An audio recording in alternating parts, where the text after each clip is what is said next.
బీడి కాల్చేటప్పుడు బాబు ఉండాలి, భోజనం చేసేటప్పుడు కుడి పక్కన బాబు ఉండాలి. బాబు అంటే డాక్టర్ పిళ్ళే. ఏమైనా సలహా పని చేయాలంటే సలహా తీసుకోవాలంటే బాబు పక్కన ఉండాలి. అలాంటి ఎప్పుడు బాబా గారితోనే ఉండే డాక్టర్ పిళ్ళే గారు మరి నారకురుపులతో ఎందుకు బాధపడ్డాడు ఆయన? బాబా సాంగత్యంలో ఉన్నాడు, సాహిత్యంలో ఉన్నవాడు, రాకూడదు కానీ వచ్చింది. ఎందుకు వచ్చింది? ఇది కర్మానుసారం, ప్రార్థన కర్మానుసారం అంటే ఇదే వచ్చింది. ఆయన పక్కన ఉన్నా వచ్చింది. ఎందుకు వచ్చింది? ప్రార్థన చేసుకున్న కర్మలు అనుభవించి తప్పదు కాబట్టి వచ్చింది. గత జన్మలు, ఈ జన్మ చేయాల, పోయిన జన్మలో ఆయన సద్గురు సమక్షంలో ఉన్నాడు కాబట్టి ఏం చేశారు? 10 జన్మలకి మనకు తెలియజెప్పారు.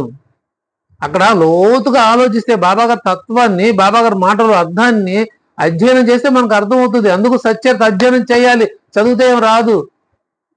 చక్క చదివేసాం, ఇవాళ అధ్యాయాలు అయిపోయింది, ఫినిష్. ఏమిచ్చింది మనకి? ఏమి రాల. 7 రోజులు ఇందులో శ్రమ పెట్టాం, టైం పెట్టాం, ఎఫర్ట్ పెట్టి చదివాం. మనం శ్రద్ధ పెట్టకపోతే మనం చదవలేం, ఇష్టంతోనే చదివాం. కానీ మనసుకేం ఎక్కలేదే, ఎక్కించుకోవాలి అంటే ఎప్పుడు వేయాలి? దానిలో మనం మునగాలి. మునుగుతేనే మరల ముందు జ్ఞానరత్న లభిస్తాయి అన్నారు.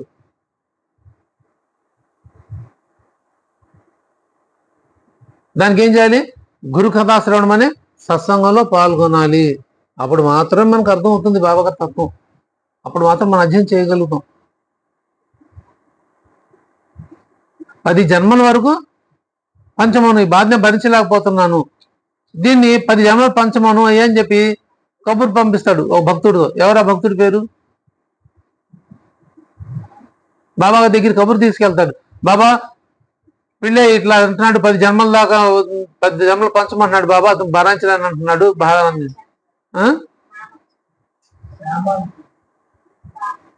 కాకాసాబ్ దీక్షిత్ గారి చేత కబురు పంపిస్తాడు. కాకా మీరు వెళ్ళి చెప్పరండి బాబా గారికి అంటే దీక్షిత్ గారు బాబా చెప్తారు.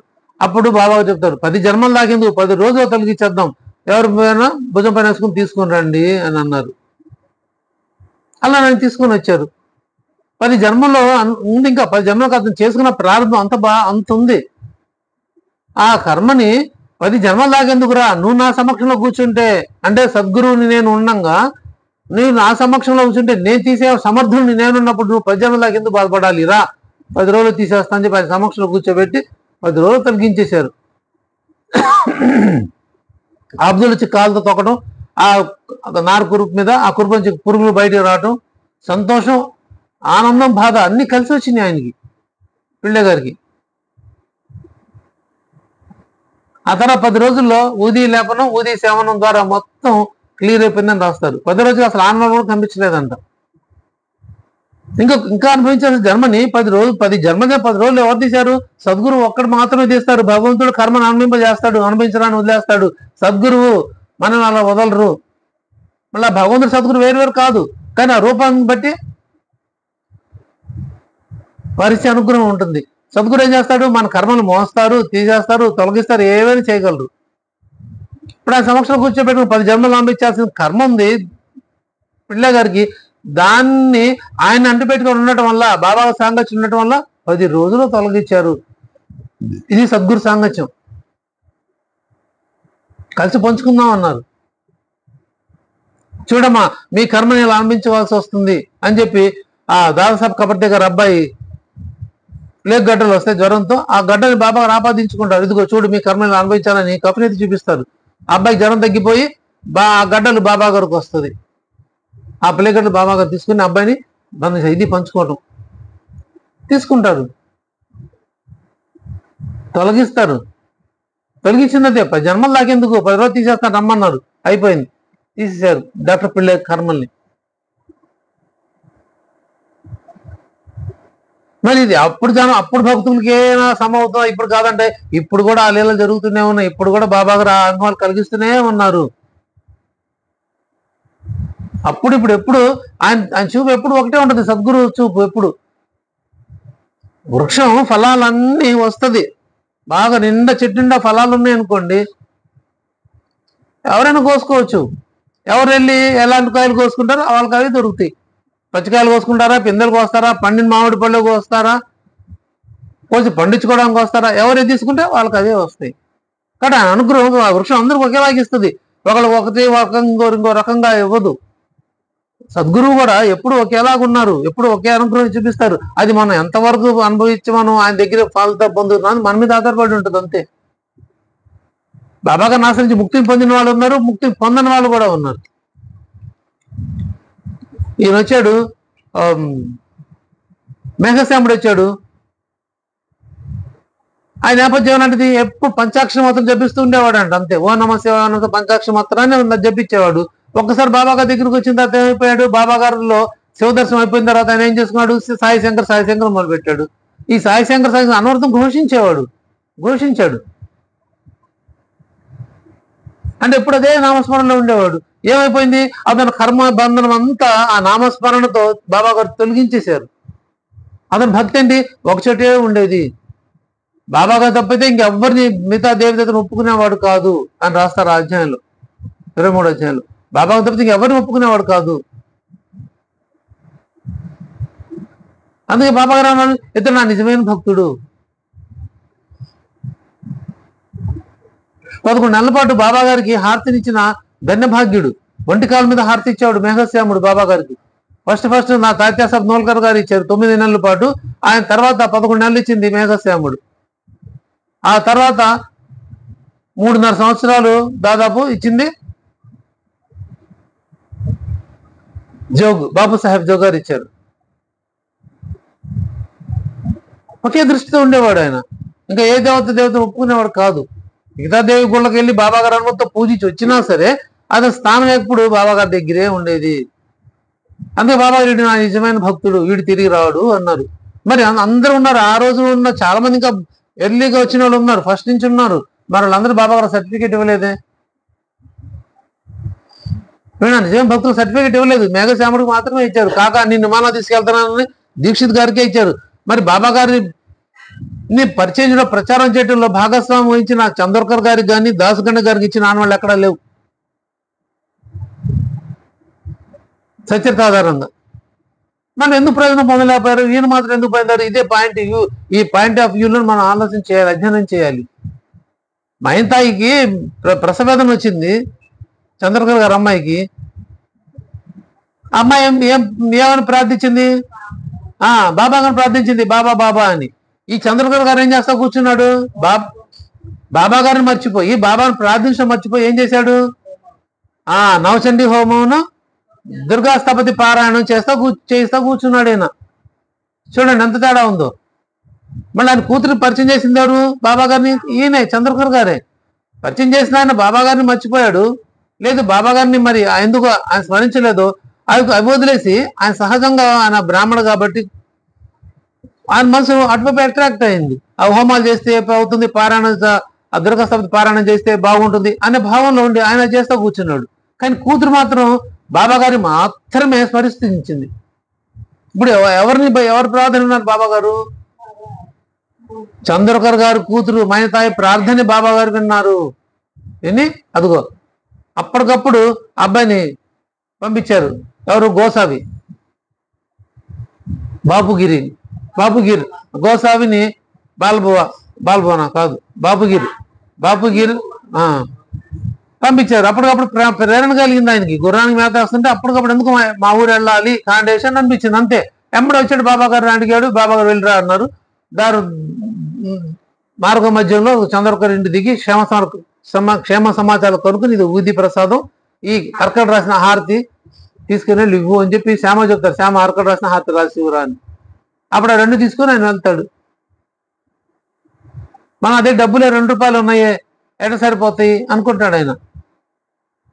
ప్రయాణం సగం దూరంగా వచ్చేస్తే మిగతా సమయం ఎట్లా ప్రయాణం చేయాలంత దూరం అనుకుంటాడు. జలగాం వరకే టికెట్ కొనుక్కున్న వరకే నా డబ్బులు వస్తాయి, ఆ తర్వాత మిగిలిన రూపాయి పైన చిల్లర అది అవుతుంది. అప్పుడు అన్నాలు బేడలు కదా, అట్లా ఉండేది. ఆ తర్వాత ఇందే కదా అట్లా ప్రయాణం చేయగలను అని అనుకుంటాడు. బాబా గారు ఏం చెప్తారు, నీకేం దిగులేదు, అన్నీ అవే ఏర్పడతాయి, నువ్వు వెళ్ళిరా పో క్షేమంగా అని చెప్పి ఆశీర్వదించి ఉదిచి పంపిస్తారు. మరి జలగాం స్టేషన్ దిగి బయట రాగానే ఎవరున్నారు రెడీగా? టాంగావాడు ఎలా ఉన్నాడు, చక్కగా మంచి భారీ విగ్రహం పంట్ల మాది వేసుకొని, అంటే ఒక రకమైన కోటు, అది ధీరత్వం. ఉండేవాడు. బండి మంచి మంచి గుర్రాల బండి, కొత్త బండి. వచ్చి ఇక్కడ బాబుగిరి బో అని ఎవరో పిలిచారు. పిలిస్తే నేనే బాబుగిరి బో అని, షిరిడి నుంచి వచ్చిన బాబుగిరి ఎవరంటే నేనే అని వెళ్తాడు. ఆ రండి చంద్రబాబు గారు రమ్మన్నారు మిమ్మల్ని చెప్పి ఎక్కించుకొని తీసుకెళ్తాడు. అదేమన్నా బాడు కట్టే గుర్రాలా, అందరికంటే ముందుగా బయలుదేరింది అని రాస్తారు అక్కడ. అసలు అద్భుతం, ప్రతి ఓవి ఇంపార్టెన్స్ ఉంది సచరితలో. బయలుదేరాడు. ఎలా వెళ్ళారు? బయలుదేరి ఆయన ఊరు వెళ్ళిన తర్వాత మళ్ళీ అక్కడ దించేసి ఆయన వెళ్ళిపోతాడు. వచ్చింది ఎవరు? బాబా గారే. ఆయన భక్తులను రక్షించుకోవడానికి బాబా గారు గుర్రం బండి వచ్చారు, గుర్రం నడిపేవాడే ఉండొచ్చారు, గుర్రం తానే, గుర్ర బండి తానే నడిపే, గుర్ర జటకా బండి నడిపేవాడు కూడా ఆయన ఇచ్చారు. అంటే భక్తులు ఎవరైతే మనం ప్రేమతో భక్తులు ఆర్తిగా పిలుస్తామో ఎమ్మట పరిగెడుకు వస్తారు బాబా గారు దానికి ఇది ఒక సాక్ష్యం. క్షణం ఆలస్యం చేయరు. అక్కడ ఎక్కడో అమ్మాయి కొలువులో బిడ్డ పడిపోతే బాబా అనగా ఇక్కడ చేయి లోపల పెట్టి దూనిలో పెట్టి చేయగలుగుతుని ఆ పాపను రక్షించాలి. బాబా ఎందుకు ఇలా చేశారంటే నా చేయి కాలితే కాలింది, ఆ పాప రక్షించబడింది కదా. మరుక్షణం ఇమ్మీడియట్ స్పాండెన్స్ అప్పటికప్పుడు స్పందించే దైవం ఏమైనా ఉంటే అది ఒక్క బాబా గారు, ఇంకెవరు కాదు. ఇమ్మీడియట్ అసలు మన మనసులో వస్తుంది రాదు కూడా, మనసులో పూర్తవుతుంటేనే స్పందన చూపిస్తారు సద్గురు. ఆ భక్తిని మనం పెట్టుకోవాలి. ఆ భక్తి నాకు ఉంది అంటే రైట్, ఇమ్మీడియట్ గా నాకు అనుభవం కలిగిస్తారు. అప్పుడైనా ఇప్పుడైనా ఏ భక్తుడికైనా కూడా మనం అంత భక్తితో బాబా గారి దగ్గర ఉన్నామా అని మనం దృఢంగా నిశ్చయం చేసుకుంటే ఖచ్చితంగా అనుభవం బాబా గారు మనకిస్తారు. ధరసింటి ఎక్కడ వచ్చాడు, ఏమనుకున్నాడు? కాకా నుంచి మొదలు పెట్టాలి అని అనుకున్నాడు అంతే. మనసులో వచ్చిందో లేదు ఎమ్మటే ద్రాక్ష పళ్ళు కాకమ్మ చేత మొదలు పెట్టారు. మనసులో మాట కూడా పూర్తి అవ్వకముందు ఆయన నీళ్ళని చూపిస్తారు, ఆయన స్పందన చూపిస్తారు. సర్వంతర్యామి భగవంతుడు మన అందరిలో ఉన్నారు, సర్వవ్యాపకత్వం ప్రతి చోట ఉన్నవారు. కాబట్టి ఆయన తెలియని సృష్టిలో ఏం లేదు.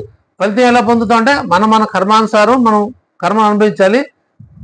ఆయన ఆశ్రయిస్తే ఆ కర్మానుభవాన్ని ఫలితాన్ని తగ్గిస్తారు.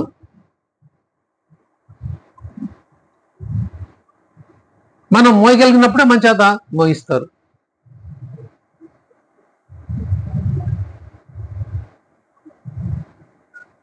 అందుకని గోస్వామి ఆశ్చర్యపోతాడు చూసి చంద్రగారిని, ఇదేంటి అని. బాబా గారిని నువ్వు స్మరించాలి కదా, నువ్వు చేస్తా కూర్చున్నావే, నేను ఆశ్చర్యపోయాడు అని చెప్పి రాస్తారు అక్కడ. మరి ఊది తీసుకెళ్ళిన తర్వాత ఆ అమ్మాయి మైనస్ స్థాయి ప్రసవం జరుగుతుంది సుఖంగా. అప్పుడు బాబా గారు నమస్కారం చేసుకుంటాడు చంద్రగారు. మరి ఏం ప్రయోజనం సాధించారు గమనించాలి మనం. అంతా బాబా గారి అటాచ్మెంట్ ఉన్నవాడు చంద్రగారు ప్రయోజనం సాధించలేకపోయాడే. దాసుగను మీ అనుగ్రహశాస్త్రం నాపై ఉండగా నేను ఎందుకోసం చింతించాలన్నాడు 20వ అధ్యాయంలో. ఏం గుణం ఎలా ఉన్నారా అంటే మీ అనుగ్రహశాస్త్రం నా మీద ఉంటే నేను ఎందుకోసం చింతించాలి అన్నాడు. మరి చివరి వరకు కాపాడుకున్నారా? కాపాడుకోలేదు. బాబా గారి ఆ సచ్చరితలు లేని విషయం, బాబా గారి యొక్క చరణ తీర్థాన్ని చాలా మంది భక్తులు తీసుకున్నారు. కానీ నానాసాహెబ్ చంద్రకర్ గారు దాసుగను మాత్రం బాబా గారి చరణ తీర్థాన్ని వాళ్ళు పుచ్చుకోలేకపోయారు. దురదృష్టవంతులు. పుచ్చుకుంటే వాళ్ళ జీవితాలు ఎలా ఉండేవో. తల మీద చదువుకున్నారంట కానీ వాళ్ళు తీర్థంగా తీసుకోలేకపోయారు. మేఘశ్యాముడు సేవించేవాడు, బాబా చరణతీర్థాన్ని సేవించేవాడు. ఆయన పాదపక్షాలను చేసిన తర్వాత బాబా చరణతీర్థాన్ని సేవించేవాడు. ఇది అర్హత మేఘుడికి. వీళ్ళకి అర్హత లేదు, అందుకే ఆయన మోక్షాన్ని ఇచ్చారు. వీళ్ళకి లేదు, ఇచ్చినట్టు ఎక్కడ ఆధారాలు లేవు. అప్పుడైనా ఇప్పుడైనా అదే. మనం ఎంత మనం రోజు బాబా దగ్గర వస్తున్నాం, అయినా మనకి ఎందుకు బాధలు వస్తున్నాయి? ఇప్పుడు మమ్మల్ని చాలా మంది క్వశ్చన్ వేస్తారు, ఏమంటే మీరు ఎప్పుడు పొద్దు లేస్తే ఎప్పుడు మీరు బాబా గారు అంటారు, బాబా గారు పారాయణ, బాబా సత్సంగాలు అంటారు, పరిగెత్తుతూ ఉంటారు మీరు అని గతంలో కొంతమంది ప్రశ్నించారు. ఆ ప్రశ్న ఇప్పుడు వస్తుంది, ఎప్పుడు వచ్చింది. మరి వస్తున్నాం కదా, మీరు వెళ్తారు, మరి మీకెందుకు ఇన్ని కష్టాలు పెడుతున్నాడు, మీకెందుకు ఇలా బాధలు ఉన్నాయి, మీరెందుకు ఇలా అనారోగ్యంగా ఉన్నారు, మీరెందుకు ఆర్థికంగా మీరు బలహీనంగా ఉన్నారు అని ప్రశ్నిస్తారు. రైట్, తప్పేం లేదు, దానికి జవాబు చెప్పాలి. చేసిన కర్మను ఎవరు అనుభవించాలి? మనమే అనుభవించాలి. ఎప్పుడు చేసుకున్నాం? ఈ జన్మలో కాదు, గత జన్మలో చేసుకున్నాయి. ఈ జన్మ చేసుకున్న కొన్ని ఉంటాయి, కానీ గత జన్మల్లో మనం చేసుకున్నది ఎవరు తెచ్చుకున్నాం? బ్యాంక్ బ్యాలెన్స్ సంపాదించి పెట్టుకున్నామే, అది ఎవరు తెచ్చుకున్నాం? మనమే తెచ్చుకున్నాం, మనమే అనుభవించాలి. ఎప్పుడు ఆ భర్త, ఆ భార్య, ఆ పిల్లలు ఈ నలుగురు కలిస్తే, ఐదుగురు కలిస్తే, భర్త భార్య పిల్లలు ఎంతమంది అంతమంది, వీళ్ళందరూ కలిస్తేనే ఆ కర్మ అనుభవం అనేది మొదలవుతుంది. దీన్ని సమిష్టి ప్రారంభం అంటారు. సమిష్టి ప్రారంభం అంటారు దీన్ని. ఈ నలుగురులో, ఐదుగురులో, ఆరుగురులో ఏ ఒక్కరు లేకపోయినా జరగదు. కానీ ఖచ్చితంగా జరగాలి అంటే ఈ గత జన్మలో అనిపించే కర్మల్ని ఎవరైతే లింక్తో ఉన్నారో ఆ భార్య, ఆ భర్త, అంటే గత జన్మలో ఏదైనా ఉండొచ్చు, వాళ్ళు ఏ రిలేషన్తో ఉండొచ్చు, కానీ ఈ జన్మలో భార్య భర్త ఉండొచ్చు. ఇప్పుడు గజంలో నా భార్య నేను ఏ బంధంలో ఉన్నాం మాకు తెలీదు. ఈ జన్మకి, ఈ శరీరానికి భార్య భర్తలు. అలాగే పిల్లలు గత జన్మలో ఎవరో ఏ రుణ బంధం ఉందో తెలియదు, కానీ ఈ జన్మకి వాళ్ళిద్దరు పిల్లలు, సంతానం. ఇప్పుడు ఏమొచ్చినా కష్టం సుఖమైనా మేము నలుగురు కలిసి అనుభవిస్తామే, అది సమిష్టి ప్రారంభం అంటారు దాన్ని. మేము నలుగురు కలిస్తే మా నలుగురు ఒకళ్ళపోయినా కూడా ఆ ఇష్యూ జరగదు, ఏది కూడా జరగదు అక్కడ. ఈ సమిష్టి ప్రారంభాన్ని ఎవరు అనుభవించాలి? మనం నలుగురు కలిసి చేసుకున్నాం, కానీ మనం నలుగురు కలిసినప్పుడు దాని ఫలితం వస్తుంది. ఇప్పుడు కొన్ని లాకర్లు ఉంటాయి అనుకోండి, వాటి 2-3 తాళాలు ఉంటాయి. ఆ 3 తాళాలు కలిస్తే తీస్తేనే అది ఓపెన్ అవుతుంది, లేకపోతే రాదు. లేదా పాస్వర్డ్ అనుకోండి, పోనీ పాస్వర్డ్ 4 అంకెలు ఉంటుంది ఫోన్కి. ఆ 4 కరెక్ట్గా ఉంటేనే, 4 కలిస్తేనే అది ఓపెన్ అవుతుంది, లేకపోతే ఓపెన్ కాదు. 4లో ఒక అక్షరం తప్పు కొట్టినా అది ఓపెన్ అవ్వదు, ఇన్కరెక్ట్ పాస్వర్డ్ అని చూపిస్తూ ఉంటుంది. ఇది ఉదాహరణ. అంటే ఇది సమిష్టి ప్రారంభం అనుసారం కలిసాము. కాబట్టి ఇప్పుడు ఆ కర్మను ఎవరు అనిపించాలి? ఆ కర్మానుభవం మేము నలుగురు అనుభవించాలి, మంచైనా చెడైనా మేము నలుగురు అనుభవించాలి. ఇప్పుడు ఆమెకు అనారోగ్యంగా ఉంది, ఎందుకుంది? ఆ జన్మ చేస్తున్న కర్మ ప్రభావం ఇప్పుడు అనుభవిస్తుంది. దీన్ని సద్గురు మీద మనం ఆధారపడి ఉన్నాం కాబట్టి, సద్గురుని ఆశ్రయించి ఉన్నాం కాబట్టి, ఆ కర్మానుభవ భావాన్ని ఏం చేస్తున్నాడైనా చాలా వరకు తగ్గిస్తున్నాడు. ఎంతోమంది మోయగలిగిన మోయిస్తున్నారు. ఇప్పుడు వాస్తవానికి దాన్ని చాలా సత్సంగాలు రాలేదు, పరిగెత్తలేదు, కానీ అయినప్పటికీ వచ్చేది. ఇప్పుడు కూడా సత్సంగాలు మిస్ అవుతున్నాను, రోజు బాధపడుతుంటాను, నేను రాలేకపోతున్నాను అని. తీసుకెళ్తాను, కొంచెం టైం ఉందమ్మ తీసుకెళ్తాను అని చెప్తున్నా.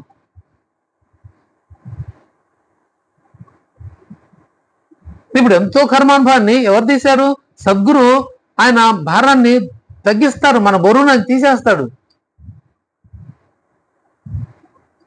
మరి అన్ని సంవత్సరాల నుంచి తను ఆ స్పైన్ ప్రాబ్లంతో బాధ అనిపిస్తూ ఉంది, అయినప్పుడు పరిగెత్తేది బాబా గారి కోసం. అది గొప్ప విషయం. ఇది ఖచ్చితంగా ఇది గుర్తుపెట్టుకుంటారు బాబా గారు. బాబా గారు చూస్తారు, ఆ శ్రద్ధను చూస్తారు. ఎప్పుడైతే ఆ శ్రద్ధ మనం ఆయన స్మరణలో ఉంటామో ఆ కర్మానుభవ ప్రభావాన్ని తగ్గిస్తారు. మనం మోయగలిగినంత వరకే మోయిస్తారు. బియాండ్ లిమిట్స్ ఆయన తీసేస్తారు, తొలగిస్తారు, తీసేసుకుంటారు, ఏదైనా చేయొచ్చు.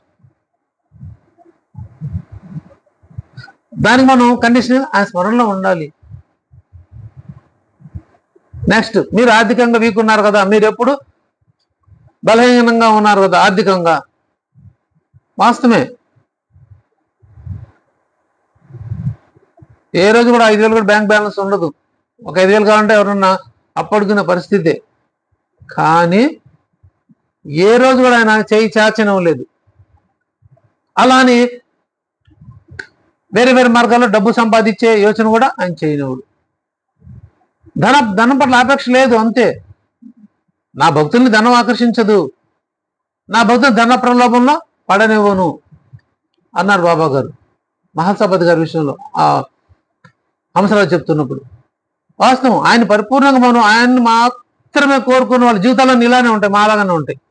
మీరు గమనించుకోవచ్చు.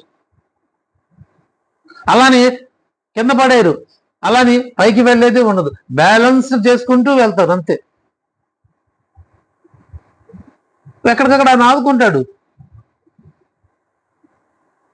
ఎన్నో నెలలు అద్దె కట్టలేని పరిస్థితులు నాకు ఎన్నో రోజులు వచ్చినాయి, ఎన్నో నెలలు ఉండేవి కావు డబ్బులు. 8 ఏళ్ళు అద్దె కట్టాలంటే స్తంభాలు ఉన్నప్పుడు వచ్చేవి కావు, ఉండేవి కావు. బాబా ఎట్లా, ఏం చేస్తావు, డేట్ అయిపోతుంది అని అంటే ఎట్లా ఇచ్చాడో తెలియదు, ఏదో రూపంలో ఆ టైంకి ఆ అమౌంట్ అడ్జస్ట్ చేశాడు బాబా గారు. ఆవిడ కట్టేసేవాడు, అయిపోయింది, ఆ నెలకు క్లియర్. ఆ ఇంటికి వెళ్ళాలి మంచివాళ్ళు అవడం వల్ల ఏ రోజు నా మీద ప్రెజర్ తీసుకురాలేదు, ఇవ్వండి అని. ఏదో కరోనా అప్పుడు ఎప్పుడో డబ్బులు మారినప్పుడు 1-2 సార్లు అడిగారు, అంతే. 5 సంవత్సరాలు 1-2 సందర్భాల్లోనే అడిగారు, ఏమండి ఇస్తారా అని, అంతే. మిగతా నన్ను అడగలేదు. ఇచ్చినప్పుడే, మీ దగ్గర ఉన్నప్పుడే ఇవ్వండి అనేవారు. అలానే వాళ్ళు అడగలేదు కదా, నా ఇష్టం చెప్పడం అలానే ప్రవర్తించలేదు. ఆ ఇవ్వాల్సిన టైంకి ఒక రోజు 2 రోజులు 3 రోజులు లేదా 4 రోజులు ఆలస్యంగానే నేను ఇవ్వడం జరిగేది. అది బాబా గారు చేసే ఏర్పాటు. అది ఎలా వచ్చేది తెలీదు, వచ్చేవి అమౌంట్ అడ్జస్ట్ అయ్యేది. మరి ఎవరు ఆదుకున్నారు నన్ను? బాబా గారే. ఈ పరిస్థితి లేదు బాబా, ఈ నెల ఎలా గడుస్తుంది అన్న సందర్భాల్లో కూడా ఆయన నాకు లిఫ్ట్ ఇచ్చి నన్ను ముందుకు నడిపిస్తున్నారు ఆయన. మన వాస్తవంగా మాధులు డబ్బులు ఊరు కూర్చుండిపోయాం. అట్లా డబ్బులు ఎవరిని అడగాలి, ఏం చేయాలి, మీరు అందరు ఇచ్చిన డబ్బులన్నీ అయిపోయినాయి. కూర్చొని తిన్నా కదా 3 నెలల నుంచి పాటు నేను పని పాటలేదు, ఏం లేదు. మరి ఎలా నడుపుతున్నాడు బాబా గారు? ఏం చేయాలని కూర్చుంటే ఎవరినో పంపించి 5,000 రూపాయలు బాబా గారు పంపించారు. వద్దు అంటే కూడా ఇచ్చింది కాదు, ఉంచండి అని. మీరు నమ్మరు, నమ్మాలి. నమ్మినా నమ్మకపోయినా వాస్తవం.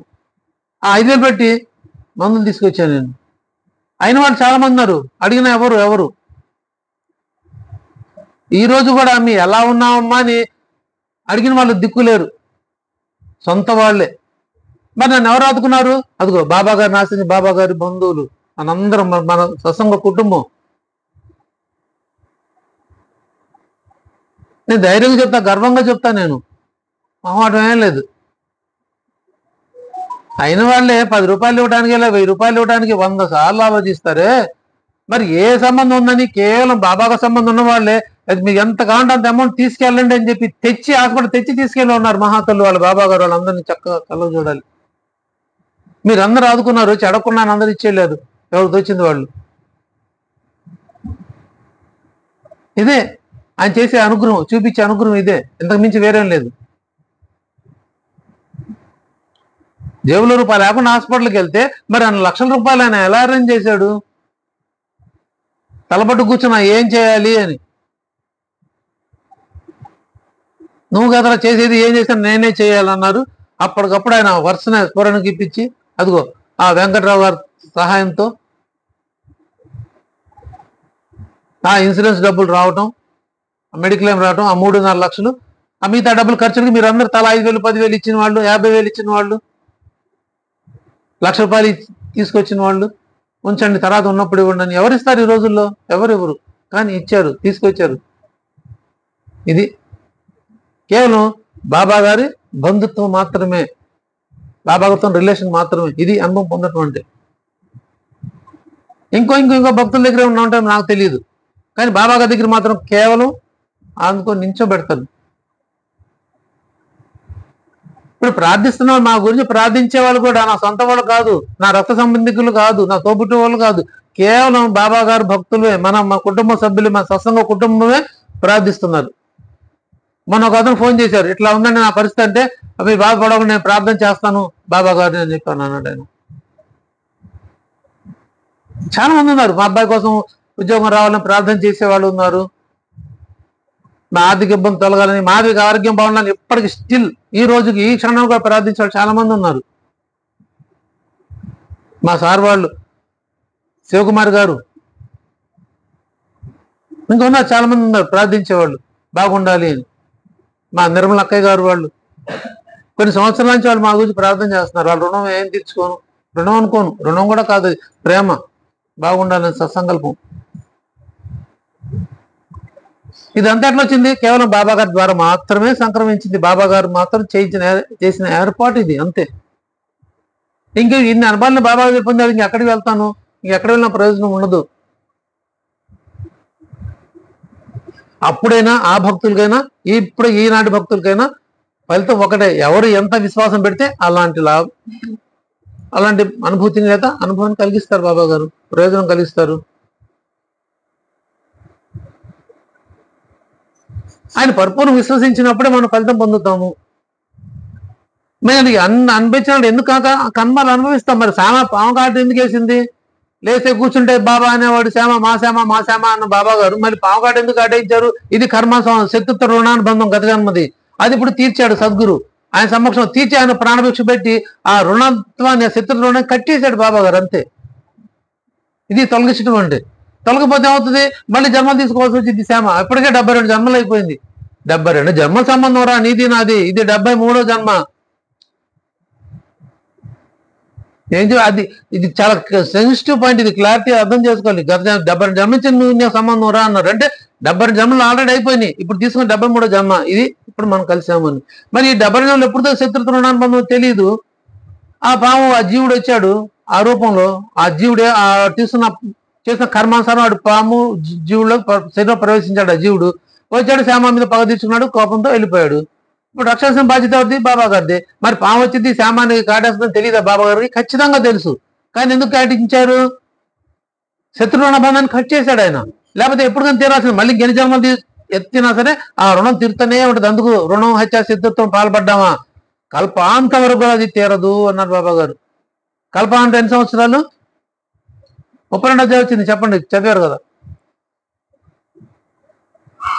432,20,00,000 సంవత్సరాలు ఒక కల్పం. మరి ఎన్ని సంవత్సరాలైనా కూడా రుణం తీరదన్నారు. రుణం హత్య శత్రుత్వం 3 పాడుపడ్డవి తీరదు. ఇప్పుడు రుణం ఎలా అనిపిస్తాం? ఈ రుణం అనేది నోటి మాటతో వచ్చేది రుణం, ఇచ్చిపుచ్చుకున్నది కాదు, నోటితో వచ్చేది రుణం.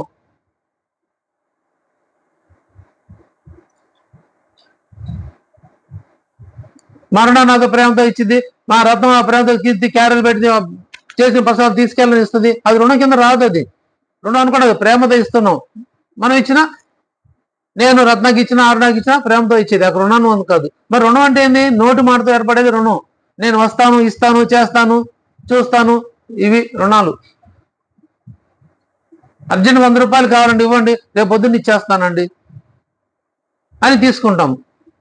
రేపొద్దున కాదు, ఎల్లుండి పొద్దున కాదు, అసలు కనిపించాం వాడికి. మనం కనిపిస్తే వాళ్ళు 100 రూపాయలు ఎక్కడ ఇవ్వాల్సి వచ్చిందో మన దగ్గర లేక ఇవ్వలేమని. కానీ ఇక్కడ ఏమైపోయింది? రుణం ఏర్పడిపోయింది. ఈ రుణం కోసం ఇచ్చినోడు పుచ్చుకున్నాడు, ఇద్దరు మళ్ళీ జన్మలు ఎత్తేసారు, రుణం తీర్చుకోవాల్సిందే. ఆ ఇస్తాను అన్నవాడు వాడు ఇచ్చేవరకు రుణం తీరదు. ఇదేమవుతుంది? ప్రారంభ కర్మగా మళ్ళీ జన్మలకి ట్రాన్స్ఫర్ అవుతుంది. ఇది క్రియామాన కర్మ సంచిత కర్మ అయిపోయి మళ్ళీ నెక్స్ట్ జన్మకి అయిపోతుంది, వచ్చేస్తుంది. మరి దీన్ని ఎలా కట్ చేసుకోవాలి? ఆ పుచ్చుకున్నాడు వచ్చి, అయ్యా నన్ను క్షమించండి, నేను ఇస్తానని తీసుకున్నాను, నేను మీకు ఇవ్వలేకపోతున్నాను, నన్ను క్షమించండి.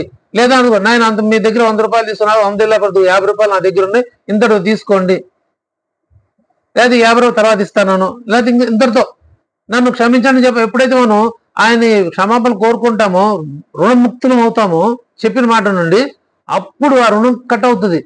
లేదా జన్మలు ట్రాన్స్ఫర్ వస్తూనే ఉంటుంది, పాసాన్ అవుతుంటుంది. అది అంతే, ఏ జన్మ కదా, ఎన్ని జన్మలు సరే.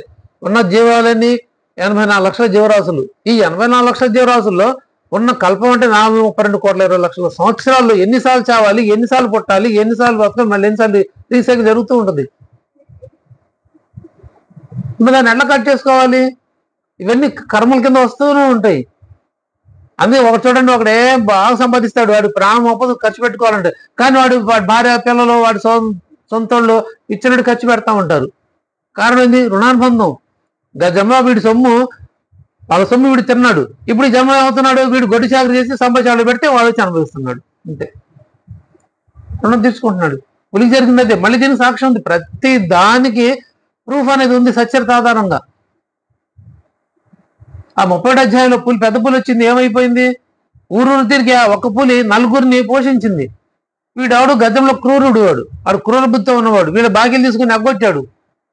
కాబట్టి ఇప్పుడు ఏం చేశాడు? వాడు క్రూర జన్మ తీసుకొని వాడిని ఆడించుకుంటూ ఈ 4 వాడిని పెట్టుబడిగా పెట్టి ఈ 4 బతికారు.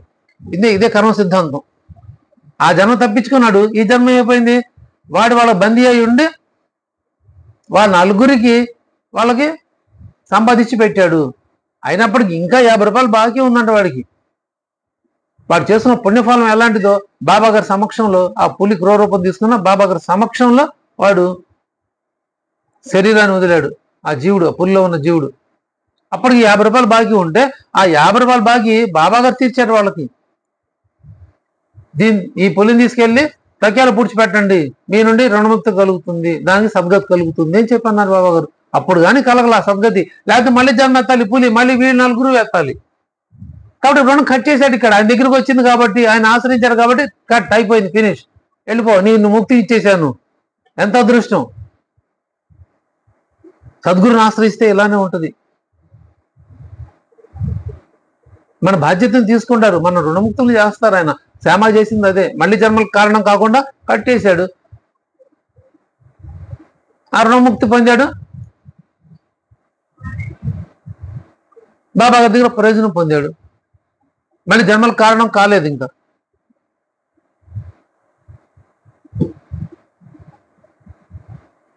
కానీ మనం ఆయన ప్రార్థిస్తున్నా, ఆయన మనం బాబా గారి సమక్షంలో ఉన్నా, ఆయన సాంగత్యంలో ఉన్నా, ఆయన కర్మను అనుభవించేసింది. అయితే ఆ కర్మల ప్రభావాన్ని బాబా తగ్గిస్తారు.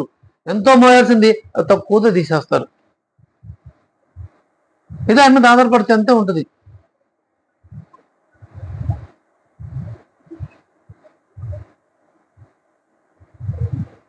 సద్గురు చేసే చమత్కారం ఏంటంటే, ఆయన వారు నా వారు ఎక్కడున్నా, దేశ విదేశాలు ఎక్కడున్నా సరే, 1000 కోసం దూరం సరే తీసుకొచ్చి నేను నా ముందు కూర్చోబెట్టుకుంటాను, కలుపుతాను. అది ఖచ్చితం. అది సద్గురు మాట ఎప్పుడు ఏది పొలిపోదు.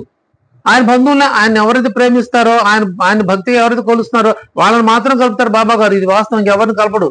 వేరే గురువు శిష్యుని తెచ్చి ఇక్కడ కూర్చోబెట్టుకోడు ఆయన ఎవరిని ఆశ్రయించారో వాళ్ళని మాత్రమే. మళ్ళీ దీనికి సాక్ష్యం ఉంది, అక్కడ ప్రతి సత్యత ఆధారంగా ఉంది. వేరే గురువు దగ్గరికి వెళ్తా, బాబా గారు భక్తుడు షిరిడి వస్తాడు, భక్తుడు పేరు మర్చిపోయాను పేరు, వస్తే ఆ పంతు అనే భక్తుడు వేరే గురువుని ఆశ్రయించున్నాడు. వీళ్ళందరూ వచ్చి షిరిడి వచ్చి భక్తులందరూ అన్నారు, నేను షిరిడి వెళ్తాను రా అంటే, సరే వస్తాను అంటాడు. అని ఆయన వెళ్ళాల్సిన ఊరు టికెట్ తీసుకొని దిగి ఆయన వాళ్ళ గురువుని సేవించుకొని గురువుని తీసుకొని షిరిడి వస్తాడు.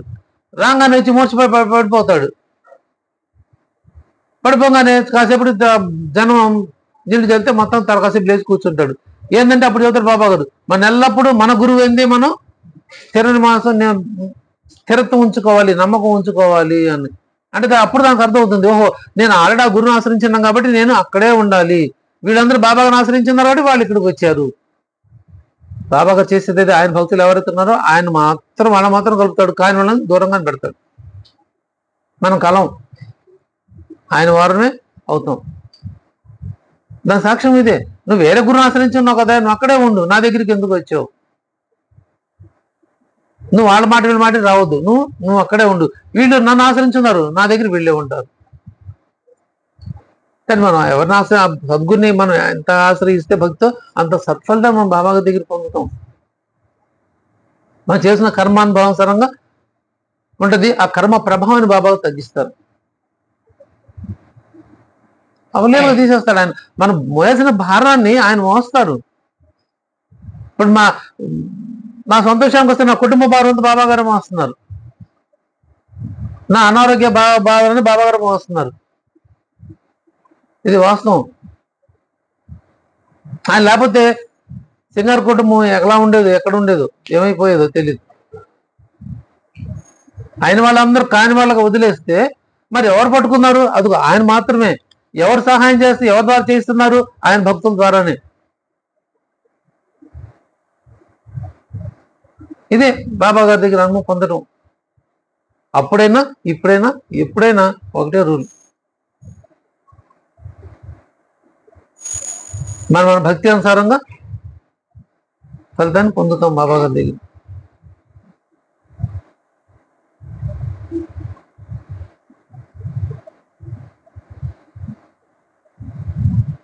అప్పుడు బాబా మాత్రమే సేవించుకుని ప్రయోజనం పొందిన వాళ్ళు ఉన్నారు, పొందని వాళ్ళు ఉన్నారు. అంటే భక్తిగా సేవించుకున్న వాళ్ళు ప్రయోజనం పొందాల. ఎవరైతే భక్తిగా సేవించుకున్నారో వాళ్ళు ప్రయోజనం పొందారు. ఇప్పుడు కూడా అదే రూల్, అది ఎప్పుడు మారదు. ఇప్పుడు కూడా ఆయన మీద ఎవరైతే ఆధారపడి ఆయన మాత్రం కోరుకుంటారో వాళ్ళకి ఎప్పుడు సేఫే. చూడడానికి కష్టాలు కనిపిస్తున్నా కూడా ఎప్పుడైనా పడే కష్టాన్ని నా చేత ముందుగా అనుభవింపజేసేస్తున్నాడు సద్గురు ఆయన సమక్షంలో కూర్చోబెట్టుకొని. కాబట్టి ఇంక రాబోయే నా వయసు పెరిగే కొంతకి నా జీవితంలో సుఖమే ఉంటుంది, ఇంకా కష్టాలు అనారోగ్యాలు ఉండవు. కారణం ఏంది? నేను అమ్మిసా కర్మ ఆయన సమక్షం కూర్చొని తేలిక తీశారు. దానికి సాక్ష్యమే మళ్ళీ అది 10 జన్మలు నాకు ఎందుకు 10 రోజుల్లో అన్న దానికి అదే 10 జన్మలు ఇంకా ఉంది, అదంతా వద్దు, 10 రోజులు ఇప్పుడే అనిపించి తీసేస్తాం పో అని చెప్పి తీసేశారు, అయిపోయింది. ఇది సద్గురు చేసేది. అప్పుడైనా ఇప్పుడైనా ఎప్పుడైనా ఏ భక్తులకైనా ఆయన ఆశ్రయించి ఉంటే, నా వారై ఉంటే, కండిషన్ ఉంది అక్కడ, నా వారై ఉంటే అన్నారు. ఆయన వారుగా మనం ఉంటే మన యోగక్షేమాలు ఆయన చూస్తారు. నేను గురువారం మాత్రమే భక్తుడిని, శుక్రవారం ఇంకో చోటుకి వెళ్తాను, శనివారం ఇంకో చోటుకి వెళ్తాను, ఆదివారం వెళ్తానంటే అది ఎప్పటికీ ప్రయోజనం కలవదు, ఎవరు చూడరు మనల్ని. అందుకే ఏకం సత్తా అన్నారు. ఒకడే ఉన్న సత్యం, భగవంతుడు ఉన్నది ఒక్కడే. ఆ ఒక్కటి మనం గట్టి పట్టుకోవాలి చాలు, ఒక నామరూపం గట్టి పట్టుకోవాలి చాలు, 10 మంది అక్కర్లేదు. ఏ నామరూపం నీకు ఇష్టమైతే ఆ నామరూపం అయితే స్టాండ్ బై అంతే. భగవంతుడి రూపం కంటే సద్గురు రూపానికి విశిష్టత ఎక్కువ.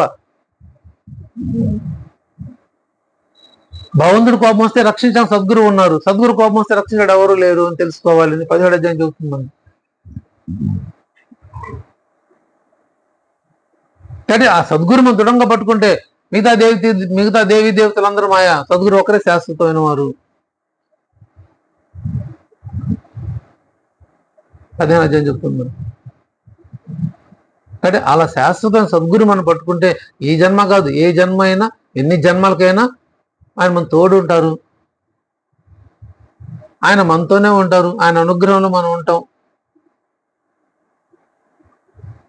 ఆయన యొక్క కరుణ మనం పొందుతూ ఉంటాం. ఇదే మనం కోరుకోవాలి. జన్మరాహిత్యాన్ని పొందాలి. ఈ జన్మ వద్దు బాబా, ఇంక మాకు జన్మ లేకుండా చెయ్యి అని ఇదే మనం కోరుకోవాలి. కుంతిదేవి అదే కదా కోరుకుంది. దేవా పరమేశ్వర, కష్టాలు ఇచ్చాడు, కష్టాలు సుఖాలు ఇచ్చే సుఖాలు ఇవ్వయ్యా, నాకు మాత్రం కష్టాల పరంపరనే ప్రసాదించు అంది. ఎందుకు? కష్టాలు ఉన్నప్పుడే నీ నామస్మరణ చేస్తాము, నీ నామస్మరణ చేయడం నా ముక్తి పొందుతుంది, సహజంగా వచ్చేస్తుంది. ఎందుకు కోరుకుంది. మనం కూడా బాబా గారిని ఎప్పుడు ఆయన స్మరణలో మనం ఉండాలి. ఎంత స్మరణలో ఉంటే, ఎంత భక్తితో ఉంటే అంత సత్ఫలితాన్ని మనం సద్గురించి మనం పొందుతాం.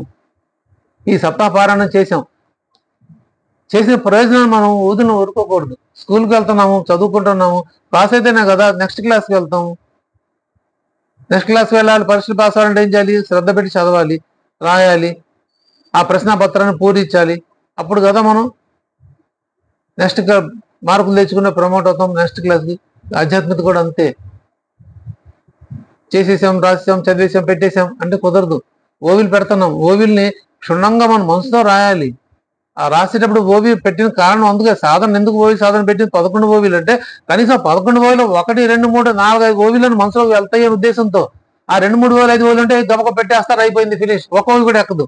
కానీ 11 ఓవిలో కనీసం మనసు పెట్టి చదివితే 4, 5 ఓవిలు అట్లీస్ట్ ఒక్క ఓవి అన్న మనసు ఎక్కుతుందేమో అని భావంతో ఆ కండిషన్ పెట్టింది. ఒక్కడు కూడా వెళ్ళలేదు అనుకోండి, ప్రయోజనం ఏముంది? మనం రాసి పెట్టి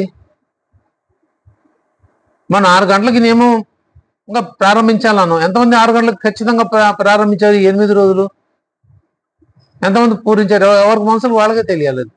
ఒక నియమం పెట్టినప్పుడు ఆ నియమాన్ని ఖచ్చితంగా పాటించాలి. కొంతమంది మాత్రమే పెట్టారు 6 గంటలకు ఖచ్చితంగా మేము ప్రారంభిస్తున్నాం అని. కొంతమంది పెట్టలేదు, ఆలస్యంగా పెట్టిన వాళ్ళు ఉన్నారు. కొంతమంది అసలు పెట్టలేదు కూడా. కొంతమంది చదివిన తర్వాత పెడుతున్నాం అని అన్నారు, పెట్టారు, చదివామని.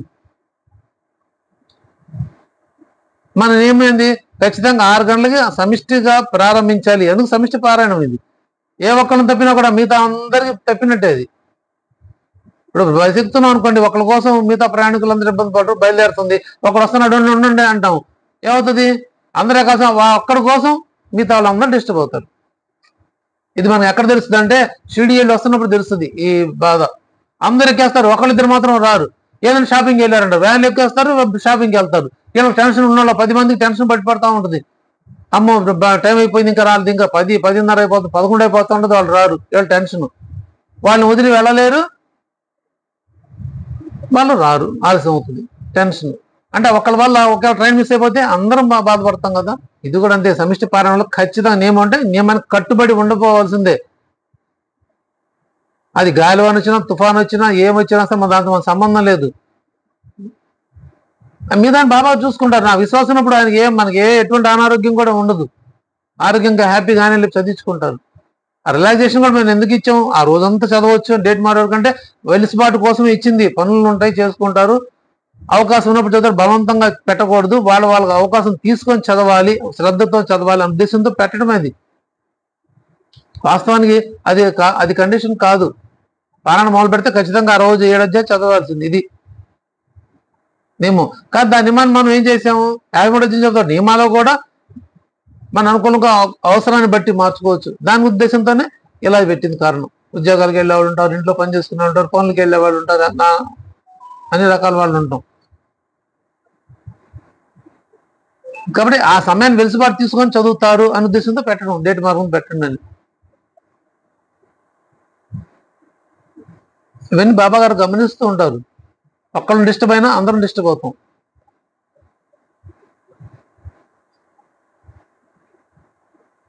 బాబా దగ్గర నియమపాలన చాలా ముఖ్యం.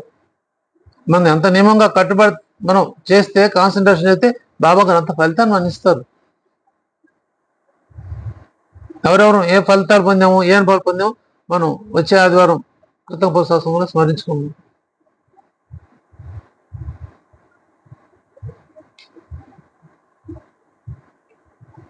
ఇప్పుడు మన ప్రశ్నకు సమాధానం ఇది. కర్మానుభవాన్ని అనుభవించవలసిందే.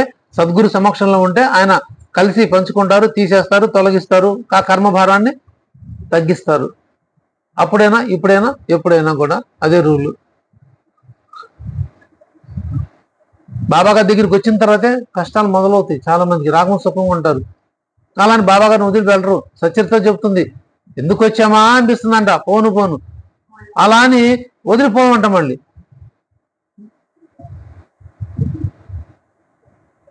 బాబా గారు భక్తుల్ని ఊపి ఊపి మెక్కొడతారు, పరీక్షిస్తారు, భక్తులు అంతు చూస్తారు. అవన్నీ చేస్తే అంటే ఒక ఆభరణం మనం తొడుక్కోవాలి అంటే ఆ నగని ఎన్ని సుత్తి దెబ్బలు కొట్టాలి, దాన్ని కాల్చాలి, కాల్చి పుటం పెట్టకపోతే దాని యొక్క వెలుగు గొప్పతనం ఏం తెలుస్తుంది అని అంటారు. బంగారం తెలుసు, బంగారాన్ని ఎట్లా నిరూపించుకోవాలంటే దాన్ని కాల్చి పుటం పెట్టడం అంటే దానికి టాకాలు ఎటువో ఏంటి మరి నాకు దాని గురించి తెలియదు. పెట్టకపోతే దాని యొక్క విలువ మనకి ఎలా తెలుస్తుంది అని దీక్షిత్ గారు సందర్భం వచ్చినప్పుడు చెప్తారు. అది 28వ అధ్యాయంలో. కాబట్టి మనల్ని ఆయన పరీక్షిస్తాడు. ఎన్ని పరీక్షలే అన్ని మనం తట్టుకొని అమ్మ నిలబడినప్పుడే మనల్ని హైలైట్ చేస్తారు. ఆయన తెచ్చి ఆయన ఒళ్ళో కూర్చోబెట్టుకుంటారు, పక్కన కూర్చోబెట్టుకుంటారు.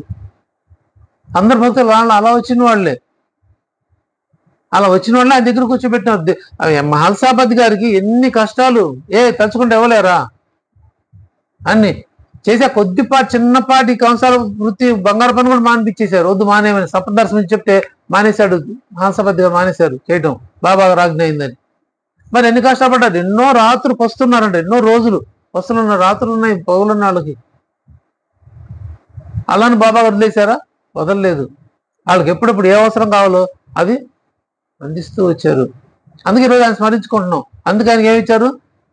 ఇచ్చా మరణాన్ని ఇచ్చారు. నీ ఇష్టం రా, నువ్వు ఎప్పుడు శరీరం వదలాలంటే అప్పుడు వదులుకో అని చెప్పి ఆ వరాన్ని ఇచ్చారు. మహాసంపత్ గారికి ఎవరికేం లేదు. ఆయన చేసిన సాధన అలాంటిది. ఎప్పుడు బాబాగా నన్ను పెట్టుకొని ఉండేవాడు. ఆయన చేసిన సాధన అలాంటిది. సాధన బట్టే మనం ఫలితం పొందుతాం. అప్పుడైనా ఎప్పుడైనా. ఇప్పుడు వాళ్ళ తరాల వాళ్ళు వెనక్కి తిరిగి చూసిన పని లేకుండా వాళ్ళు మంచి వృద్ధిలో ఉన్నారు. మహాసంపత్ గారి కుటుంబీకులు, వాళ్ళ మనవాళ్ళు, వాళ్ళు. సద్గురుకు మనం చేసింది ఎప్పుడు ఎక్కడికి పోదు. ఆయన మనం ₹1 ఇస్తే 10 రూపాయలు ఇస్తా అన్నారు. 10 రెట్లు 100 రెట్లు ఆయన ఫలితాన్ని ఇస్తా అన్నారు. అంటే మనం చేసే ప్రతి సేవ ఎక్కడికి పోదు. దానికి అంతకంత బాబా గారు మనల్ని, మన కుటుంబ సభ్యులు ప్రసాదిస్తారు. మన భార్య బిడ్డల్ని, మన భర్త బిడ్డల్ని, అందరినీ మన మీద ఆధారపడ్డ వాళ్ళందరూ కూడా బాబా గారు ఆయన అనుగ్రహాన్ని కురిపిస్తారు. ఎట్టి పరిస్థితులు కూడా ఆయన మనల్ని వదలరు. ఆ దృఢ విశ్వాసంతో మనం బాబా గారిని స్మరించుకుంటూ ఉండవలసిందే.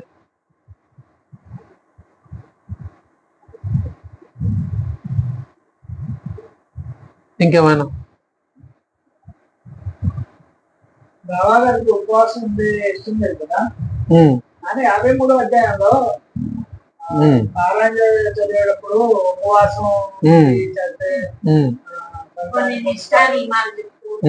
చాలా చక్కటి ప్రశ్న. ఇలాంటి ప్రశ్నలు వేయాలి.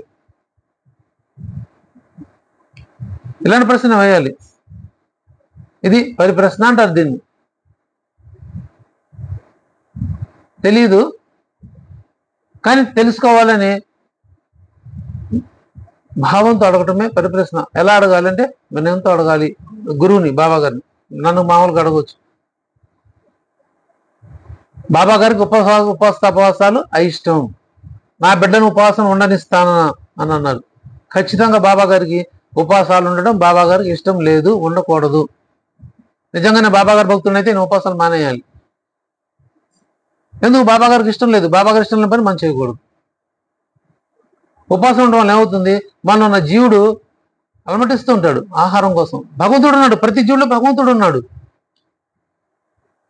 ప్రతి జీవిలో ఉన్నాడు. మన కంటికి కంచే ప్రతి సృష్టిలో కూడా భగవంతుడు ఉండి ఉన్నాడు. అలా నాలో ఉన్నాడు. నేను ఉపవాసం ఉన్న నాలో కూడా ఉన్నాడు. మరి నాలో ఉన్న భగవంతుడు నేను తినకుండా ఉంటే, నాలో ఉన్న భగవంతుడు నేను నిరాహారం చేస్తుంటే, ఆయన ఆకలిగుంటే నాకేం చేయగలుగుతుంది? అది గమనించాలి. ఉపవాసం ఉంటుంది ఈడు కాదు, ఈ నామరూపం శరీరం కాదు, లోపల ఉన్న భగవంతుడు ఆత్మారాముడు ఎవడైతే ఉన్నాడు వాడిని ఉపవాసం పెడుతున్నాను. కాబట్టి వాడిని సంతృష్టి పరచాలి. నిరాహారంగా దేని మనం చేయలేము. నిరాహారంగా ఏ పని జయం కాదు. ఆహారం తీసుకుని వెళ్తే ఖచ్చితంగా మన పనులు అవుతాయి అని సత్యత చెప్తుంది బాబా గారు 32 అధ్యాయాలు చెప్పారు. ఆ నలుగురు ప్రబుద్ధులు వచ్చారు అరణ్యంలో ఎదగటానికి 32 అధ్యాయంలో. మరి ముగ్గురు అయిపోయారు, ఎతికాడైతే తిరిగి మళ్ళీ నలుగురు కలిసి అక్కడికి వచ్చారు. ఆ వందరవాడు కనిపించాడు, ఎదుగోయ్యా మీరు తిరిగి కలిసిపోయారు, మీ మార్గదర్శకుడు ఉండాలి, లేకపోతే ప్రయోజనం లేదు. మీరు అలసిపోయారు కాబట్టి సరే మీరు ఎందుకు వచ్చారు నాకు చెప్పక్కర్లేదు, కానీ ఎదుగో తీసుకొని ఆహారం స్వీకరించండి అంటే ఆ ముగ్గురు కాదు మేము తినని చెప్పి వెళ్ళిపోయారు. 4వ వాడు బాబా గారు మాత్రం ఆ వంజరవాడు ప్రేమకు లొంగిపోయి, అయ్యో ఎటువంటి సంబంధం లేని వాడు వంజరవాడు ప్రేమగా రొట్టెని ఇస్తుంటే అనాదరం చేయకూడదు అని చెప్పి ఆయన ఆహారాన్ని స్వీకరించారు. ఎప్పుడైతే ఆహారం స్వీకరించారో అయిపోయిందో ఆయన గురువు ప్రత్యక్షమయ్యారు. ఆయన దేనికోసం ఎతికాడో అది దొరికిపోయింది అక్కడ. సో నిరాహారంగా దేని వెతకలేం, ఆహారంగా తీసుకున్నప్పుడే మనం భగవంతుడు ప్రత్యక్షం అవుతాడు, మనం అనుకున్న పని సఫలమవుతుంది, జయం అవుతుంది.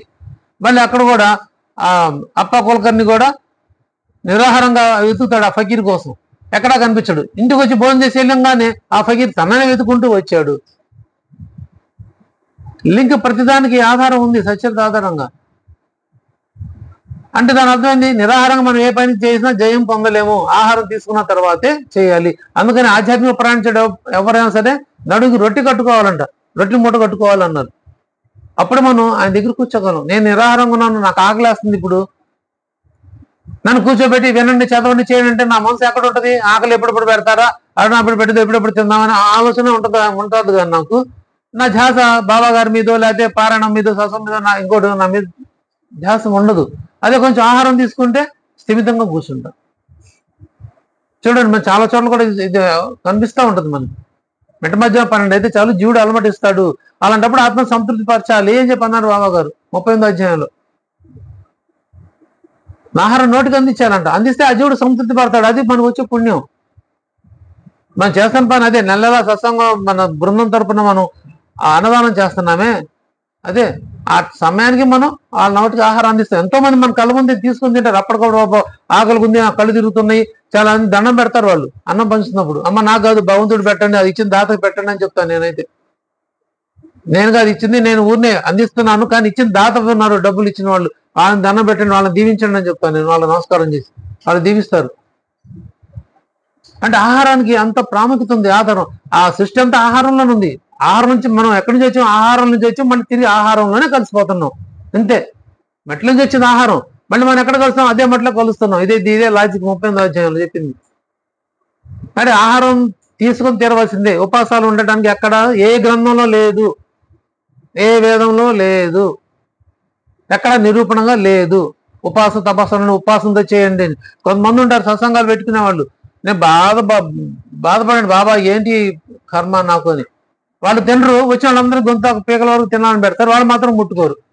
అది అవుతుంది, ఆ ముసురు కూడా మనం తగ్గుతుంది. ఆ జీవుడు అలమటిస్తుంటే మనం అందరం కడుపు నింపుకుంటుంటే ఆ ఎఫెక్ట్ మన మీద అందరి మీద పడుతుంది.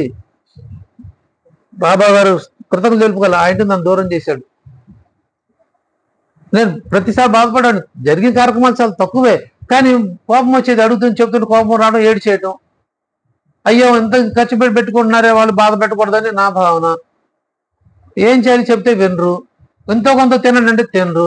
ఎప్పుడు తిన్నా అంటే ఎప్పుడు తింటాం. అందరూ వెళ్ళిన తర్వాత అంటే ఎట్లా కుదురుతుంది? అది జీవన్మరణ సమస్యలాగా ఉండేది నాకు అది. ఆ గృహంలో సహజంగా బాబా గారు తెప్పించారు. నా బాధను ప్రార్థన మన్నించాను. నిరాహారంగా ఉండడం బాబాకి ఇష్టం లేదు. అందుకని అమ్మాయి 3 రోజులు ఉపవాసం ఉండి వద్దామంటే వెళ్ళి బాబా గారు దాదాపు ఇంటికి వెళ్ళి బొబ్బట్లు చేసి నువ్వు తిను వాళ్ళకు కూడా పెట్టి పోవని పంపించారు. ఉపవాసాన్ని విరమింపజేశారు. ఆ రాధాబాయి దేశ్ముఖ్ వచ్చి ఉపవాసం బాబా గారి దగ్గర బోధన పొందాలని ఉపవాసం దీక్షతో కూర్చుంటే ఏం పిలిచారు? ఆవిడని పిలిపించి, అమ్మ ఉపవాసం ఉండి ఏం ప్రయోజనం సాధించలేవు, నా గురువు ఏం చెప్పలేదు, నీకేం చెప్తాను దా అని చెప్పి అమ్మాయికి బోధించి ఆవిడికి ఆహారం తీసుకునేలాగా చేశారు. బాబా గారు స్వయంగా ఉపవాసం ఉండేవారు కాదు, ఎంతో కొంత తీసుకునేవారు. మనం కూడా బరిగా తినొద్దు, అలానే తినకుండా ఉండొద్దు. ఎక్కువ తినేసి పడుకోవద్దు గొరకలు పెట్టి. అలా నీ నిరాహారం బాధపడద్దు. నీ శరీర పోషణార్థం ఎంతవరకు అవసరం అంతవరకు తినండి అని బోధించారు. బాబా గారికి తత్వానికి ఇది విరుద్ధం ఉపవాసం అనేది. చాలా మంది మేము గురువారం ఉపవాసం ఉంటున్నారు, గురువారం వాళ్ళు ఉన్నట్లు ఆ బాబా గారు ఉపవాసం పెడుతున్నారు. ఆ భావంతో ఉండకూడదు. భావం ప్రధానం ఇక్కడ. నేను డైటింగ్ చేయాలి, డాక్టర్ అని తినొద్దన్నారు, ఒంట్లో బాగాలి, రైట్ అప్పుడు ఉండండి, ఏ పాపం రాదు. ఎందుకు? నేను ఒకటి తిన్నాను, ఒకటి తిన్నాను, డైటింగ్ కోసం ఉంటున్నాను అంతవరకు. కానీ ఉపవాసం భావం కాదు, భావం ప్రధానం. భావం బట్టే ఫలితం ఉంటుంది. నేను ఉపవాసం ఉంటున్నాను, ఇవాళ గురువారం, నేను ఇవాళ తినకూడదు, ఒక పొద్దే తినాలి, ఒక పూటే తినాలి.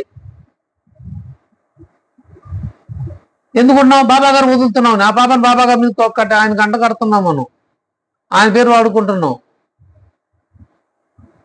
గురువారం కాబట్టి బాబా గారికి వదిలేశాను, ఓ పూట అన్నం తిని ఓ పూట తింటా. కొంతమంది అసలు ఏమి తిన్న అంటారు, కొంతమంది పళ్ళే తింటా అంటున్నారు, కొంతమంది ఉపాసన పేరు పెట్టారంటారు, ఫుల్గా లాగిస్తారు. అది ఉపాసన భావంతో ఉండకూడదు. ఆ భావాన్ని మనసులో తీసేయాలి. నువ్వు డైటింగ్ ఉండు, నువ్వు బాగా నాజుకు తయారాలంటే కొద్ది కొద్దిగా తిను, తయారు, రైట్, ఏం తప్పలేదు. కానీ ఉపాసన అనే భావంతో భగవంతుడి దగ్గర మనం చేయకూడదు. కాబట్టి బాబా గారు ఉపాస తపాసాలు ఇష్టం, అవి మనం చేయకూడదు. ఆయన్ని మనం బాధ పెట్టిన వాళ్ళు అవుతాం, ఎందుకంటే ఆయన మనలో కూడా ఉన్నారు కాబట్టి. కాబట్టి ఇది నెక్స్ట్. మరి బాబా గారు చెప్తే 53వ అధ్యాయంలో ఉపవాసం ఉండండి, ఒక్క పొద్దు తినండి, నేల పడుకోండి, మండపం పెట్టండి, అవి పెట్టండి అని చెప్పి రాశారు కదా. ఇది మన ప్రశ్న. అది కేవలం ఆ రాసిన రచయిత యొక్క అభిప్రాయం మాత్రమే. ఆ బీవీదేవి గారి అభిప్రాయం మాత్రమే. అది 53వ అధ్యాయం అవుతారని బీవీదేవి గారు రాశారు. అది బాబా గారికి ఎటువంటి సంబంధం లేదు. కానీ ఆయన రాశారు, ఆయన అభిప్రాయం తెలిపారు. అది మనకి చరిత్రలో 52 అధ్యాయాలు చెప్పుంటే దాన్ని మనం తీసుకోవాలి. కానీ 52 అధ్యాయాలు దాటిపోయింది, అవతరణి కాదు. జస్ట్ అదేంటంటే అది ఏ అధ్యాయంలో ఏమున్నది, అది విపులీకరణ తెలపడం కోసమే అది మనకి ఇచ్చింది. అది దానిలో ఆయన సొంత అభిప్రాయాన్ని కల్పించారు బీవీదేవి గారు, ఆయన రాసుకున్నారు. కాబట్టి దాన్ని మనం ప్రామాణికంగా తీసుకోవడానికి అవసరం లేదు. ఆయన అభిప్రాయం చెప్పాడు అంతే. వినేవాళ్ళు ఉంటారా, వింటారు, అది మనకు తెలియదు. చేసేవాళ్ళు ఉంటారో తెలియదు. కానీ బాబా గారికి అది విరుద్ధం. అది మరి విరుద్ధం ఎందుకు రాశాడు అంటే అది ఆయన అభిప్రాయం చెప్పడానికి జవాబు అయితే ఉండదు. బహుశా ఆయన చదివి ఉండకపోవచ్చు. ఆ 32 అధ్యాయం 38 అధ్యాయం చదివి ఉండకపోవచ్చు, అంత పూర్తి అయిన తర్వాత కదా ఆయన 53 అధ్యాయం రాశాడు ఆయన. కాబట్టి 53 అధ్యాయం అనేది బీవీదేవి గారి ఆయన సొంతంగా ఆయన ఊహించుకోనో అలా కల్పించుకోనో రాసింది మాత్రమే. దాన్ని ప్రామాణికంగా తీసుకోవడానికి లేదు. ఆయన అభిప్రాయం చెప్పారంతే. కొంతమంది చెప్తారు, నేను అన్ని వదులుకున్నాను, ఒక శనివారం ఉంటాను, అన్ని వదిలేసాను, గురువారం ఉంటాను, మనకు కూడా చెప్తూ ఉంటారు. అది వాళ్ళ అభిప్రాయం అంతవరకే. అలానే ఇది కూడా బీవీదేవి అభిప్రాయం మాత్రమే. సచరితకిను ఆ అభిప్రాయానికి సంబంధం లేదు. బాబా గారి మార్గం ఏంది? ఉపవాస తపస్సు ఉండొద్దు. ఇది ప్రామాణికం. కాబట్టి మనం ఉపవాసాలు ఉండకూడదు. ఇది బోధ. చంద్రమండపాలు పెట్టండి, బ్రాహ్మణులకి దక్షిణ ఇవ్వండి, పాలు ఇవ్వండి, నేలపడి పొడి, అవన్నీ మనం చేస్తున్నాం. మరి ఈ ఒక్క పైన ఎందుకు పట్టుకుంటాం మనం చాలా మందిని? అదంతా ఆయన అభిప్రాయం అంతే. ఎలా చేయండి, ఇలా చేయండి, ఇలా చేయండి అని ఆయన అభిప్రాయం వెలుగుచారు 53 అధ్యాయం అంతవరకు బీవీదేవి గారు. మనకు కావాల్సింది ఓవిలు. ఏ అధ్యాయం 1వ అధ్యాయం ఏం చెప్పారు, చివరికి ఏం చెప్పారు, ఇవి మాత్రం మనం తీసుకోవాలి. అక్కర్లేని మనకు అవసరం లేదు. నేను మాత్రం ఒక పాయింట్ తీసుకున్నా, నియమంలో కూడా మినహాయింపులు ఉంటాయి అన్న మాత్రం మనం తీసుకున్నాను. 53 అధ్యాయం చదివిన తర్వాత నాకు ఆలోచించాను. లేకపోతే నియమానికి స్ట్రిక్ట్ కట్టుబడి ఉండేవాళ్ళం. కానీ కొన్ని పరిస్థితుల వల్ల అలాని కావాలని చేసేది ఎప్పుడు ఉండదు. కావాలని చేసేది ఉండదు. అవసరాన్ని బట్టి కొంచెం నియమాన్ని రిలాక్సేషన్ చేయాల్సి వస్తున్నప్పుడు మాత్రం చేయగలుగుతున్నాం. అంతవరకే సంబంధం. అది నియమాలు మినహాయింపు అంటే. ఇప్పుడైతే మనం 53 అధ్యాయాలు కంటిన్యూ చదవాలి. ఏ రోజు సప్తాహపరణ ఆ రోజు కంటిన్యూ చదవాలి కూర్చొని. మనం మినహాయింపు తీసుకున్నాం ఇక్కడ. ఎందుకు? అందరం ఒక టైంలో చదవలేం కాబట్టి. ఉదయం పూట ఆడవాళ్ళ పనులు ఉంటాయి, మగవాళ్ళకి ఆఫీసులకి పనులు వెళ్ళాలి, పనులు ఉంటాయి, నానా రకాలుగా ఉంటాం కాబట్టి, లోకంలో ఉన్నాం కాబట్టి దీన్ని మనం మినహాయింపు తీసుకున్నాం ఇక్కడ. ఆ రోజు ఆ డేట్లో చదవచ్చు అనేది. కానీ చదవడం అనేది మాత్రం నియమం. ఆ డేట్ పూర్తి చేయాలని నియమం. ఆ నియమంలో మినహాయింపు తీసుకున్నాం. మన అవకాశం బట్టి చదువుతాము, సమయానుకూలత చదువుతామని నిర్ణయం తీసుకున్నాం. ఇది దీనికి వర్తిస్తుంది. ఇంకా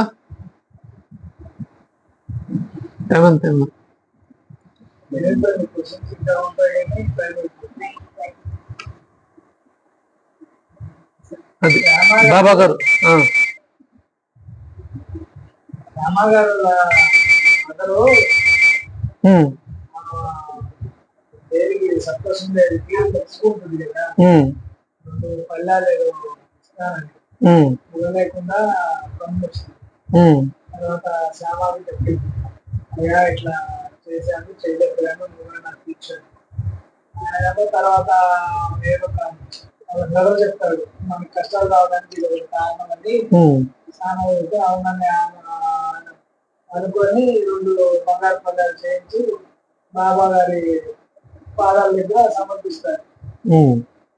అన్ని బాబా కంటే ఇంకెవరు లేరు కదా, మరి బాబా ఎందుకు సప్తశృంగేరి దగ్గరికి మళ్ళీ పంపించారు? నా తల్లి, తండ్రి, గురువు, దైవం అన్ని నువ్వే, తప్ప ఇంకోటి లేరు, అందుకనే నీకు సమర్పిస్తానంటే, ఇది కాదురా, నువ్వు ఎక్కడైతే మొక్కుందో అక్కడికి వెళ్ళి తీర్చు అని చెప్పేసి అక్కడికి ఎందుకు పంపించారు?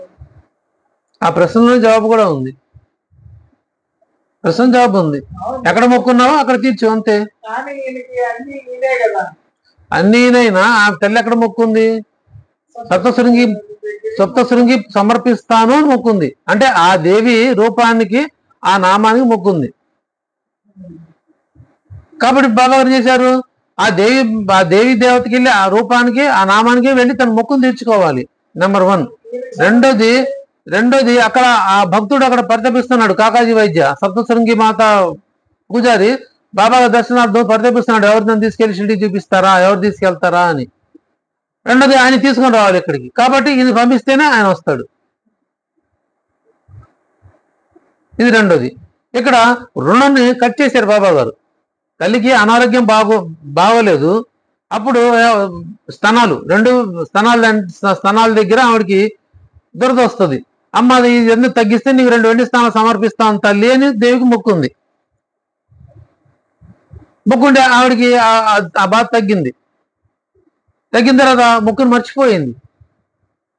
మన అవసరం తీరిపోయిన తర్వాత దేవుణ్ణి, వైద్యుడిని మర్చిపోతాం అని సత్యత చెప్తుంది మనం. అట్లాగే ఆ శ్యామగారి తల్లి మొక్కుని మర్చిపోయింది. ఆ తర్వాత కొన్నాళ్ళకి శ్యామ పుట్టడం జరుగుతుంది. శ్యామ గుంట్లో బాగోపోతే అప్పుడు మళ్ళీ మొక్కుంటుంది, అమ్మ ఈ బిడ్డను బాగు చేయి తల్లి, బాగోగా నేను తెచ్చి ఈ పిల్లని తెచ్చి నీ పాదాన్ని పడుకోబెట్టి నీ దండం పెట్టుకుంటానమ్మా అని మొక్కుంది. ఆ మొక్కు కూడా మర్చిపోయింది. తను పిల్లడు బాగైపోయాడు, తిరుగుతున్నాడు, మర్చిపోయింది.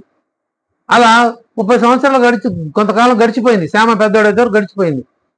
చివరి కానీ అక్కడ మొక్కును మర్చిపోలేదామా, మొక్కు తీర్చుకోవాలి అని ఉంది, మొక్కు మర్చిపోలేదు, మొక్కు గుర్తుంది, కానీ తీర్చుకోవడానికి ఆమెకి అవకాశం కుదరలేదు.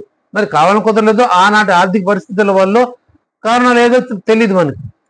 కానీ మొక్కు అయితే తీర్చుకోలేకపోయింది. అప్పుడు మరణాసంలో చివరి క్షణాల్లో ఉన్నాను అన్నప్పుడు ప్రతి జీవుడికి ఇక్కడ మనం గమనించుకోవాలి, పుట్టిన ప్రతి జీవుడికి వాడి చివరి క్షణాల్లో భగవంతుడు ఎరుకునిస్తాడు. ఆహా నేను వెళ్ళిపోతున్నాను అని ఎరుకులో తీసుకొస్తాడు. ఆ ఎరుకొచ్చి వీడు పిలిచారు, పెద్దవాడు అరచినవాడు నీకు అది ఇస్తాడు అని లోపు వీడు వెళ్ళిపోతాడు. ఫినిష్. ఆ క్షణం వెళ్ళిపోతున్నాడు, జీవుడు బయటికి వెళ్ళిపోతున్నాడు అనే క్షణంలో మనకి ఎరుకులో తీసుకొస్తాడు, ఖచ్చితంగా తెలుస్తాడు. ఆ క్షణాన్ని మనం పట్టుకోవాలి గట్టిగా. ఆ క్షణంలో ఎవరు నా ఆస్తుల పాస్తులా నా వాళ్ళు అదిగా మనం చూసుకోవాలి, భగవంతు నామస్మరణ చేయాలి. అందుకు అనవరతం అన్నారు. ఆ క్షణం ఎప్పుడు మనకు తెలియదు కాబట్టి, ఆ చివరి క్షణం తెలియదు కాబట్టి ప్రతి క్షణం భగవన్ నామస్మరణ చేయాలి. ఆ ఎరుకులోకి వచ్చిన మరుక్షణం లేకపోతే మనం నమ్మటి భగవంతుడు గుర్తుకొచ్చేయాలి. రామనో, నారాయణనో, హరి ఏదో మనకి బాబా గారు తెచ్చుకున్నప్పుడు మనం అంత్యమతి సాగతి, చివరి క్షణంలో ఏదైతే స్మరిస్తామో తిరిగి అదే పొందుతాము. భగవన్ నామస్మరణ చేసామా ముక్తిని పొందుతాం. ఇంకా జన్మ లేదు, ఆడు ఎన్ని పాపాలన్నా చేయలేదు, చివరి క్షణం భగవంతుడు గుర్తు చేసుకున్నాడు, ఆడు ముక్తిని పొందేస్తాడు. ఆడికి ఇంక జన్మ లేదు. ఇంకా ఆడి ఎన్ని పుణ్యకారకాలు చేసిన చివరి క్షణంలో ఆడు లోభమో, మోహంలోనో, ప్రేమలో పడిపోయాడు అనుకోండి, ఏ జీవుల్లోనో ఏదో చెప్పాలనుకోండి, ఏదో ఆస్తుందో, ఏదో ఏ విషయం అన్నా సరే వాడు తిరిగి మళ్ళీ అక్కడ జన్మ తీసుకుంటాడు. చెప్తా మర్చిపోయాడు అనుకోండి, అయ్యో నేను చెప్పలేకపోయానే, నేను దాచిపెట్టిన పలానా ఇంత డబ్బులు దాచిపెట్టాను, నిధులు దాచిపెట్టాను, నాకు చెప్పలేకపోయానే మా అబ్బాయికో, మా అమ్మాయికో, నా భార్యకో అనుకుంటూ పోయాడు అనుకోండి, తిరిగి సచ్చినట్టు వాడు సచ్చి మళ్ళీ అక్కడే పుడతాడు. ఏదో రూపంలో పుట్టి వాడు మళ్ళీ చెప్పేవారు వాడు ఉండాల్సింది. అప్పటిదాకా వాడికి కనిపించదు. అది వాడు పుట్టాలి, మళ్ళీ ఏదో రూపంలో శరీరం తీసుకొని రావాలి, ఆ ఇంటి వాళ్ళకి చెప్పాలి, ఆ సొమ్ము వాడు కాపలా ఉండాలి. అప్పటిదాకా రుణం తీరదాడు, మళ్ళీ జన్మ తీసుకుంటున్నాడు. సో ఇప్పుడు ఇక్కడ ఏమవుతుంది, ఆ తల్లికి గుర్తుండి మొక్కు తీర్చుకోలేకపోయింది. ఇప్పుడు శ్యామ పిలిచి చెప్పింది, శ్యామ నేను చిన్నప్పుడు మొక్కున్నానయ్యా, నీ 2 మొక్కులు ఉన్నాయి తీర్చవలసింది నావి, ఈ 2 మొక్కులు తీర్చలేకపోయాను. ఒకటి నా స్థానాలు ఉదరదొచ్చినప్పుడు బాధను తగ్గించని తల్లి మొక్కున్నాను, 2 వెండి స్థానం సమర్పిస్తానని, అది సమర్పించలేకపోయాను. నువ్వు చిన్నపిల్లవాడప్పుడు అనారోగ్యం ఉన్నప్పుడు ఆ తల్లి పాదాల మీద పడుకోబెడతాను, నీకు నమస్కారం చేస్తూ మొక్కున్నాను, అది తీర్చలేకపోయాను. కానీ 2 మొక్కులు తీర్చే బాధ్యత నీకు ఇస్తున్నాను, నువ్వు తీర్చాలి అని చెప్పి శ్యామకు అప్పచెప్పింది. ఇప్పుడు ఏమైపోయింది, శ్యామ రైట్ ఓకే అని రిసీవ్ చేసుకున్నాడు, తీరుస్తానమ్మా అని మాట ఇచ్చాడు. ఇప్పుడు ఇక్కడ ఏం జరిగింది, ఏమర్థమైంది? కాదు, తల్లి రుణముక్తురాలయ్యింది. ఆ మొక్కు నుంచి తల్లి రుణముక్తురాలయ్యింది. కొడుకు అప్పచెప్పింది, కొడుకు తీసుకుంటున్నాడు, ఫినిష్ అయిపోయింది, భారం తీసేసుకున్నాడు. ఇప్పుడు ఈ కొడుకు రుణం వాడాలి, ఈ 2 తీర్చుకోవాలి, శ్యామ తీర్చుకోవాలి ఆ మొక్కుల్ని. తల్లి సంబంధం లేదు. ఇదే రుణం, ఇదే నోటు మాడుతున్న రుణం ఏర్పడుతుంది. డబ్బులు ఇచ్చి పుచ్చుకోవడాలో కాదు, ఇస్తానని ఇవ్వకుండా ఎగ్గొడితే రుణం. సరే 100 రూపాయలు ఉంచుకో అంటే అది రుణం కాదు, మనం ఇస్తున్నాం, అది రుణం కాదు. అది వాళ్ళ సహాయం ఇబ్బందులు ఉన్నారు, సహాయం చేస్తున్నాం, రైట్, సహాయం కింద వస్తుంది అది. భగవంతుడు మళ్ళీ మనం చేసిన సహాయానికి 100 రెట్లు ఇస్తాడు, ఎక్కడికి పోదు. కానీ రుణం కాదు. రుణం అనేది నోటు మారుతావు, ఇస్తాను, చేస్తాను, పెడతాను ఖచ్చితంగా అంటామే, ఇది రుణం. అందుకే రుణాలు చాలా మందికి తెలీదు. ఈ నోటు మారుతో ఏర్పడే రుణమే మళ్ళీ జన్మలు దారితీస్తుంది. పగా ప్రతీకారాలు మళ్ళీ జన్మలు దారితీస్తున్నాయి. ఈవిడన్ని కట్ చేసుకుంటూ వెళ్ళిపోతేనే. ఇప్పుడు నేను శత్రుతో ఉన్నారు అనుకోండి, కోపంగా అమ్మ నాకు క్షమించు, నేను పొరపాటు మాట్లాడాను, తప్పు చేశాను అని నాకు క్షమాపణ కోరుకుంటే రైట్, అవును, ముక్తి అవుతుంది. నేను ఒకరు మంచి మాట చెప్పాను, అది కాదమ్మా, అలా కాదు, అలా ఆచరించుకొని ఇలా చేయాలి అని చేసిన పొరపాటుని ఎత్తి చూపించాను, నా మీద కోపం వచ్చి నన్ను అవాయిడ్ చేశారు, నన్ను వదిలేసి వెళ్ళిపోయారు, వద్దు పో అని.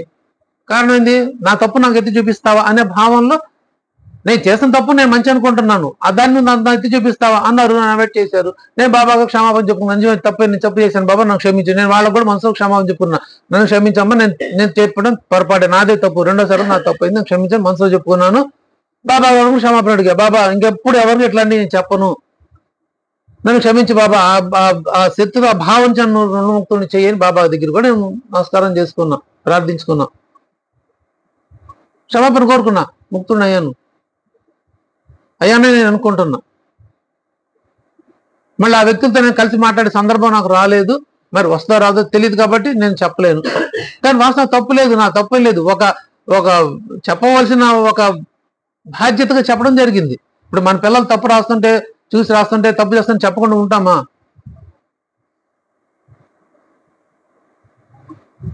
చెప్పకపోతే అవుతుంది, వాళ్ళు చెడిపోతారు, వాళ్ళు దానికి అలవాటు పడిపోతారు, అర్థం కాదు వాళ్ళకి, సబ్జెక్ట్ రాదు, అది చూసి రావడానికి అలవాటు పడిపోతారు.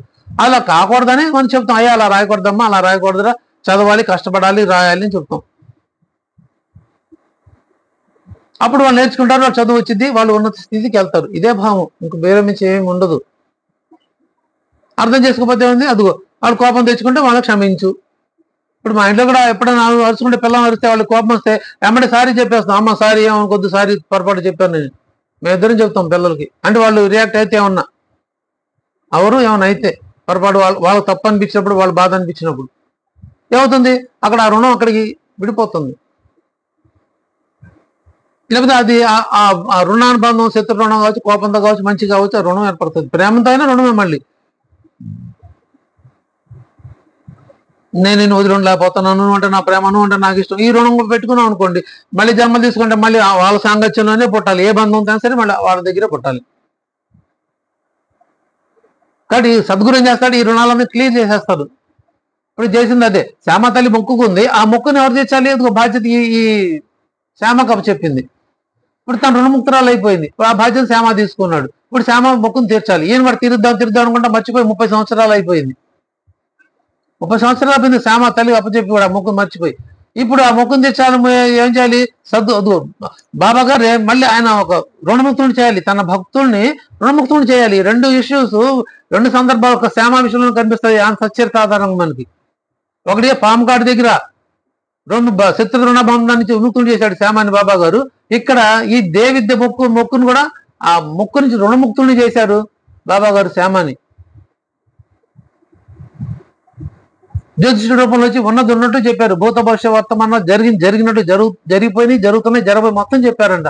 అవి ఎవరెవరికి, బూటీ గారికి, పెద్ద వాళ్ళకి, దీక్షిత్ గారికి, ఇంకెవరో పెద్ద వాళ్ళు చెబుతుంటే అది బాబాజీ విన్నాడు, శ్యామ తమ్ముడు విని నాకు కూడా చెప్పండి అంటే అప్పుడు ఆ జ్యోతిషుడు చెప్పాడు. ఆ జ్యోతిషుడు ఎవరో కాదు, బాబా గారే. ఆయన చెప్పంగానే అమ్మో నా నిజమా అని చెప్పి వెళ్ళి తండ్రి అన్నయ్య చెప్పాడు, అన్నయ్య అలా జరుగుతుంది అని. మన ఆ దేవి మొక్కు తీర్చలేదు కాబట్టి మనకు కష్టాలు కలుగుతున్నాయి అని ఆ జ్యోతిష్యుడు చెప్పాడు. కాబట్టి మనం ఎమ్మట మొక్కును తీర్చుకోవాలన్నయ్యా అని అంటాడు.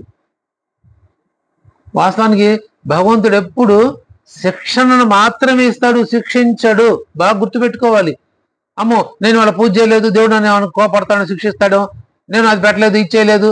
శిక్షించడు. భగవంతుడు ఎప్పుడు శిక్షణను మాత్రం ఇస్తాడు. మనం ఎలా ఉండాలో మనం నేర్పిస్తాడు. అంతవరకు శిక్షణ అంటే అది ట్రైనింగ్. శిక్షించడు భగవంతుడు ఎప్పుడు. మనం శిక్షిస్తే ఆయన బాధపడతాడు. మన ఆయన బిడ్డలో అయినప్పుడు మనం ఆయన ఎందుకు శిక్షిస్తాడు? ఆ విశ్వాసం ఉండాలి మనకి. చాలా మంది తెలియదు, అమ్మో పాపం వచ్చింది, కోపం వచ్చింది, దేవుడు అవేమి రాదు. ఏ దేవికి రాదు, ఏ దేవతకు రాదు. కోపాలే వాళ్ళకు ఉండవు. వాళ్ళ కోపాలు వస్తే అసలు మనం ఉండం ఇక్కడ. కాబట్టి భగవంతుడు ఎప్పుడు శిక్షణ మాత్రమే ఇస్తాడు, శిక్షించడు. కానీ ఇక్కడ ఆ పదం వాడకపోతే మీరు ఇన్ని కష్టాలు పడుతున్నారా, మొక్కు తీరలేకపోబట్టే మీకు ఇన్ని అవంతరాలు కష్టాలు వస్తున్నాయని చెప్పకపోతే, ఆ మాట అక్కడ చెప్పకపోతే శ్యామ వెళ్ళడు మొక్కు తీర్చుకోవడానికి. అందుకని అక్కడ ఆ పదం వాడటం జరిగింది. ఓహో ఎందుకు సరే పద అని చెప్పేసి వెంబడే 2 వెండి స్థానాలను చేయించి తీసుకొచ్చి బాబాగా సమర్పిస్తాడు. బాబా ఇదిగో మా సప్తశృంగి నువ్వే కాబట్టి ఇదిగో నీకు సమర్పిస్తున్నాను, నువ్వే స్వీకరించి నన్ను మా కష్టం నుంచి బయటపడే మమ్మల్ని అంటాడు ఆయన. అంటే బాబా గారు అంటారు, లేదురా మొక్కు అక్కడ మొక్కున్నావు, మీ తల్లి అక్కడ మొక్కుంది కాబట్టి నువ్వు అక్కడికే తీర్చి అంటారు. కాదు నువ్వు అన్ని సర్వం నువ్వే అయినప్పటికీ నాకు ఇంక వేరే ఎవరు లేదు, దేవి దేవతలు ఎవరు లేరు, నా సర్వం నువ్వే కాబట్టి మీకే సమర్పిస్తున్నా బాబా, మొక్కు తీసుకొని యాక్సెప్ట్ చేయండి అంటే బాబా గారు చేయరు. కారణం ఏంది? నీ తల్లి మొక్కు అక్కడ అంటే ఆ దేవి దేవతతో రుణపడి ఉంది. ఆ రుణానికి నేను విముక్తుని చేయాలి. నేను ఇప్పుడు నువ్వు నా నామస్వరం ఆ రూపం నా రూపం అంతా ఒకటే, భగవస్వరూపమే. కానీ ఈ రూపం మొక్కుంది ఏ రూపానికి? ఆ రూపానికి. కాబట్టి నువ్వు ఆ రూపం దగ్గరికి నువ్వు వెళ్ళి తీర్చుకో, అప్పుడు రుణముక్తుడు అవుతావు ఆ మొక్కుబడి నుంచి అని అక్కడ పంపించడం జరిగింది. ఒక పాయింట్. సరే బాబా చెప్పినట్టు ఆయన విని వెళ్ళి ఆ స్థినాలు తీసుకెళ్లి ఆవిడ సమర్పించుకొని తీసుకుని వెళ్తాడు. అదే సమయంలో అక్కడ కాకాజీ వైద్య ఆ సప్తశృంగి మాత ఏం చెబుతుంది? ఆయన మనసు వికలం అయితే నువ్వు షిరిడి వెళ్ళు, నువ్వు బాబాను దర్శించుకో అంటది. ఈయన ఏమనుకుంటాడు, బాబా అనగానే త్రయంబకేశ్వరంలో శివుడేమనుకుని నాసికా త్రయంబకం వెళ్ళి అక్కడ 10 రోజులుండి ఆ స్వయంభూ అయిన ఆ పరమేశ్వరుణ్ణి త్రయంబకేశ్వరుణ్ణి సేవించుకుంటాడు. ఆయన అతను మనసు సంచలనం తీరదు కదా, ఇంకా ఉధృతం అవుతుంది, పెరిగిద్ది. తిరిగి వస్తాడు, వచ్చి అమ్మ నన్ను ఎందుకు అక్కడ పంపించావు అంటాడు. మళ్ళీ ప్రార్థిస్తే అమ్మ మళ్ళీ స్వప్నదర్శనం ఇచ్చి నిన్ను నేను వెళ్ళమంది బాబా అంటే నేను షిరిడీలో ఉన్న సాయి సమృద్ధిని గురించి చెప్పాను, నువ్వు అక్కడికి వెళ్ళమంటే నువ్వు అనవసరంగా త్రయంబకం ఎందుకు వెళ్ళావు అని అమ్మ ప్రశ్నించింది. ఇక్కడ ఆ భగవంతుడి స్వరూపానికి సద్గురు స్వరూపానికి తేడా చూపిస్తున్నారు చూడండి. భగవంతుడు తగ్గించలేంది, సద్గురు దగ్గరికి వచ్చి తీరింది అతనికి అని ప్రశ్నిస్తుంది. ఈ బాబాకి ఎవరమ్మా ఎక్కడ ఉంటారమ్మా అనేటప్పుడు మెలకు వచ్చేసింది, అమ్మ మాయమైపోయింది. ఇప్పుడు ఇంకా పత్తాపం, షిరిడి ఎక్కడ ఉంది, నన్ను ఎవరు తీసుకెళ్తారు, నాకు అడ్రస్ ఎవరు చెప్తారు, అది రూట్ ఎట్ వెళ్ళాలి, అంత తెలియని పరిస్థితిలో ఉంది ఆ రోజు ఆ ఊరు అవని. అందుకని ఆ భక్తుడు పరితపిస్తున్నాడు కాబట్టి, ఈయన సర్వంతర్యామే కాబట్టి, సర్వవ్యాపకుడు కాబట్టి అందరిని ఇక్కడ తీసుకుని రావాలి. కాబట్టి ఇప్పుడు శ్యామాన్ని ఇదిగో ఈ మొక్కుబడితో పాటు పంపించాడు. ఇప్పుడు స్వామి కార్యం స్వకార్యం 2 పూర్తయినాయి. ఈయన మొక్కు తీరింది, అతన్ని తీసుకొని షిరిడి వచ్చాడు.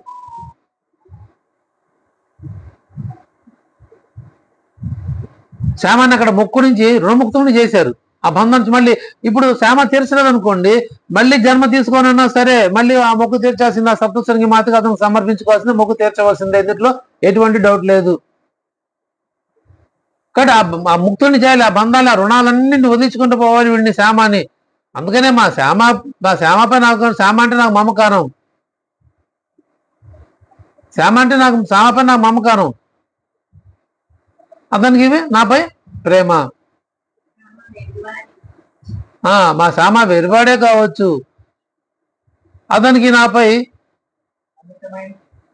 అతనిపై నాకు మమకారం, అతనికి నాపై ప్రేమ, అందుకే అతనిపై నాకు దయ. ఆ దయగలవాడు కాబట్టి రుణముక్తులు చేసుకుంటూ వచ్చాడు. శ్యామాన్ని మళ్ళీ జన్మలకు పోకూడదురా నువ్వు, రుణముక్తులు కట్ చేసుకుంటూ వచ్చాడు రుణానుబంధాల నుంచి. ఇప్పుడు తీర్చకపోతే ఆ సప్తశృంగి మాతకి ఆయన సమర్పించకపోతే మళ్ళీ జన్మ తీసుకోవాలి సరే మళ్ళీ తీర్చాల్సి వచ్చింది. కాబట్టి మళ్ళీ దీని జన్మల పరమలో పడినమని రాదు, రా తీర్చుకోపో అని చెప్పి పంపించారు.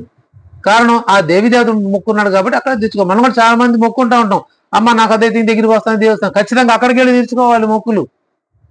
తీరినప్పుడే మనం రుణముక్తులు అవుతాం. లేకపోతే మళ్ళీ జన్మ తెలుసని మళ్ళీ మన మొక్కు తీర్చుకోవాల్సిందే పోయి ఆ దేవి దగ్గర దేవుడి దగ్గర ఎక్కడైతే సకదత్తాస్వరుడు బాబా గారు తీర్చవచ్చు. కానీ ఇలా జరిపించకపోతే ఆయన మొక్కు తెరితే రుణాబంధనం ఉంటాడని ఒక పాయింట్. రెండోది అక్కడ కాకాజీ వైద్య గారిని భక్తుడిని బాబా గారి దగ్గర పరితపిస్తున్నాడు కాబట్టి బాబా గారిని దర్శించుకోవాలని రావాలి కాబట్టి ఆ కాకాజీ తీసుకురావడం కోసం శ్యామాని పంపించారు. ఈ 2 రీజన్స్ తో పంపించారు. ఎందుకు బాబా గారు ఒప్పుకున్న కారణం అది. ఆ నామరూప దేవి రూపాన్ని మొక్కున్నాడు. ఆ నామరూపం దగ్గర నీ మొక్కును తీర్చుకో, లేకపోతే మళ్ళీ రుణముక్తులు కాలేవు అని రుణముక్తుడిని చేయడం కోసమే బాబా గారు శ్యామాని వని పంపించారు. దానికి జవాబు ఇది. రెండోది అక్కడి నుంచి ఆయన తీసుకురావాలి కాబట్టి పరితపిస్తున్నాడు కాబట్టి ఆయన బాబా గారిని పరితపించే భక్తులు ఎవరైనా సరే శ్యామ ద్వారానే బాబా గారు పిలిపించుకున్నారు. అలానే శ్యామాన్ని పంపించి కాకాజీ వైద్యుని షిరిడీకి తీసుకొచ్చారు బాబా గారు. ఇది రెండోది.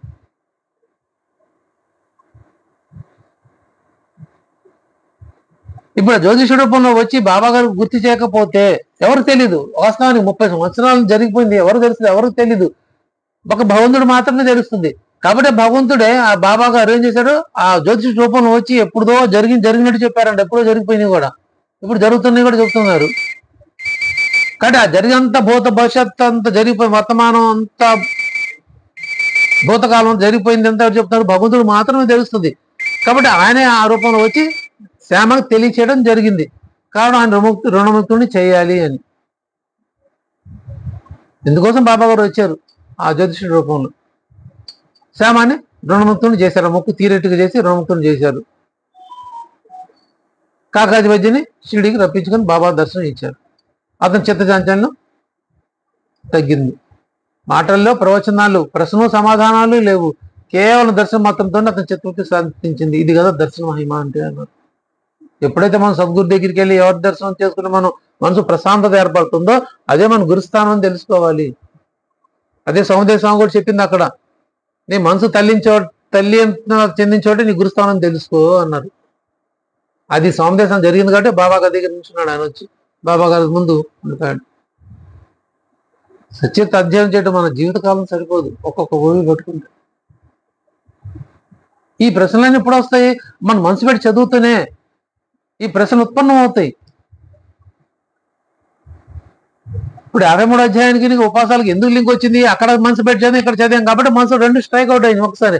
ఓకే, దీనికి సంబంధం ఏంటి అని వెలుగుచ్చాం. ఇప్పుడు ఈ మొక్కుబడి దగ్గర కూడా బాబా గారిని అక్కడ పంపించవచ్చు కదా, బాబా తీర్చుకోవచ్చు కదా, ఎందుకు? ఇది మనసు పెట్టి చదవబట్టే ఈ సందేహం వచ్చింది. డౌట్స్ ఎప్పుడు చదివే వాళ్ళకి వస్తాయి, చదవని వాళ్ళకి రావు. మనసుకి ఎక్కిన వాళ్ళకే వస్తాయి, ఎక్కని వాళ్ళకి రావు. కాబట్టి మనం దూరిపోవాలి. మనం చదువుతున్నప్పుడు మనం మనసంతా గ్రంథంలో ఇమిడిపోయి ఉండాలి. అప్పుడే మన మనసు దీనికి సాధన చేయాలి.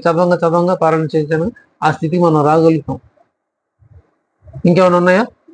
సెలవు తీసుకుందాం, సమయం. సరే, ఇంకేమైనా గుర్తు తెచ్చుకోండి. జనరల్గా మన జనరల్ సత్సంగాల్లో కావచ్చు, లేకపోతే మంత్రి సత్సంగాల్లోనూ ఎప్పుడన్నా మీకు డౌట్లు వచ్చినప్పుడు మళ్ళీ స్మరించుకునే ప్రయత్నం చేద్దాం. బాబా గారు స్మరించిన వరకు మనం వాటికి ఆ ప్రశ్నలకి జవాబులు తెలుసుకునే ప్రయత్నం చేద్దాం. మనందరికీ తమ స్మరణ చేసిన భాగ్యాన్ని అనుగ్రహించిన సమర్థ సద్గురు సాయినాథుని దివ్య చరణాలకు సాష్టాంగ నమస్కారం చేస్తూ వారి బాబా గారి దివ్య పాత్మ కృతజ్ఞతలు తెలుపుకుంటూ శ్రీ సచిదానంద సమర్థ సద్గురు సాయినాథ్ మహారాజ్ की जय। सर्वे जना सुखिनो भवन्तु, लोका समस्ता सुखिनो भवन्तु, समस्त सन्मंगलानि भवन्तु। ओम शांति शांति शांति।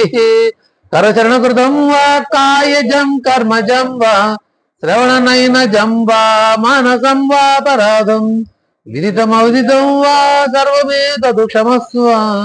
जय जय करुणाब्दे श्री प्रभो साईनाथ श्री सच्चिदानंद समर्थ सद्गुरु साईनाथ महाराज की जय। सर्वं श्री साईनाथ पदार्पणमस्तु। శుభం భవతు। ఈరోజు తమ స్మరణ చేసిన భాగ్యాన్ని మనందరికీ అనుగ్రహించిన సమర్థ సద్గురు సాయినాథుని దివ్య చరణాలకు సాష్టాంగ నమస్కారం చేస్తూ మనందరి తరపున కృతజ్ఞతలు తెలుపుకుంటున్నాం। సర్వం శ్రీ సాయినాథ పదార్పణమస్తు. శుభం భవ.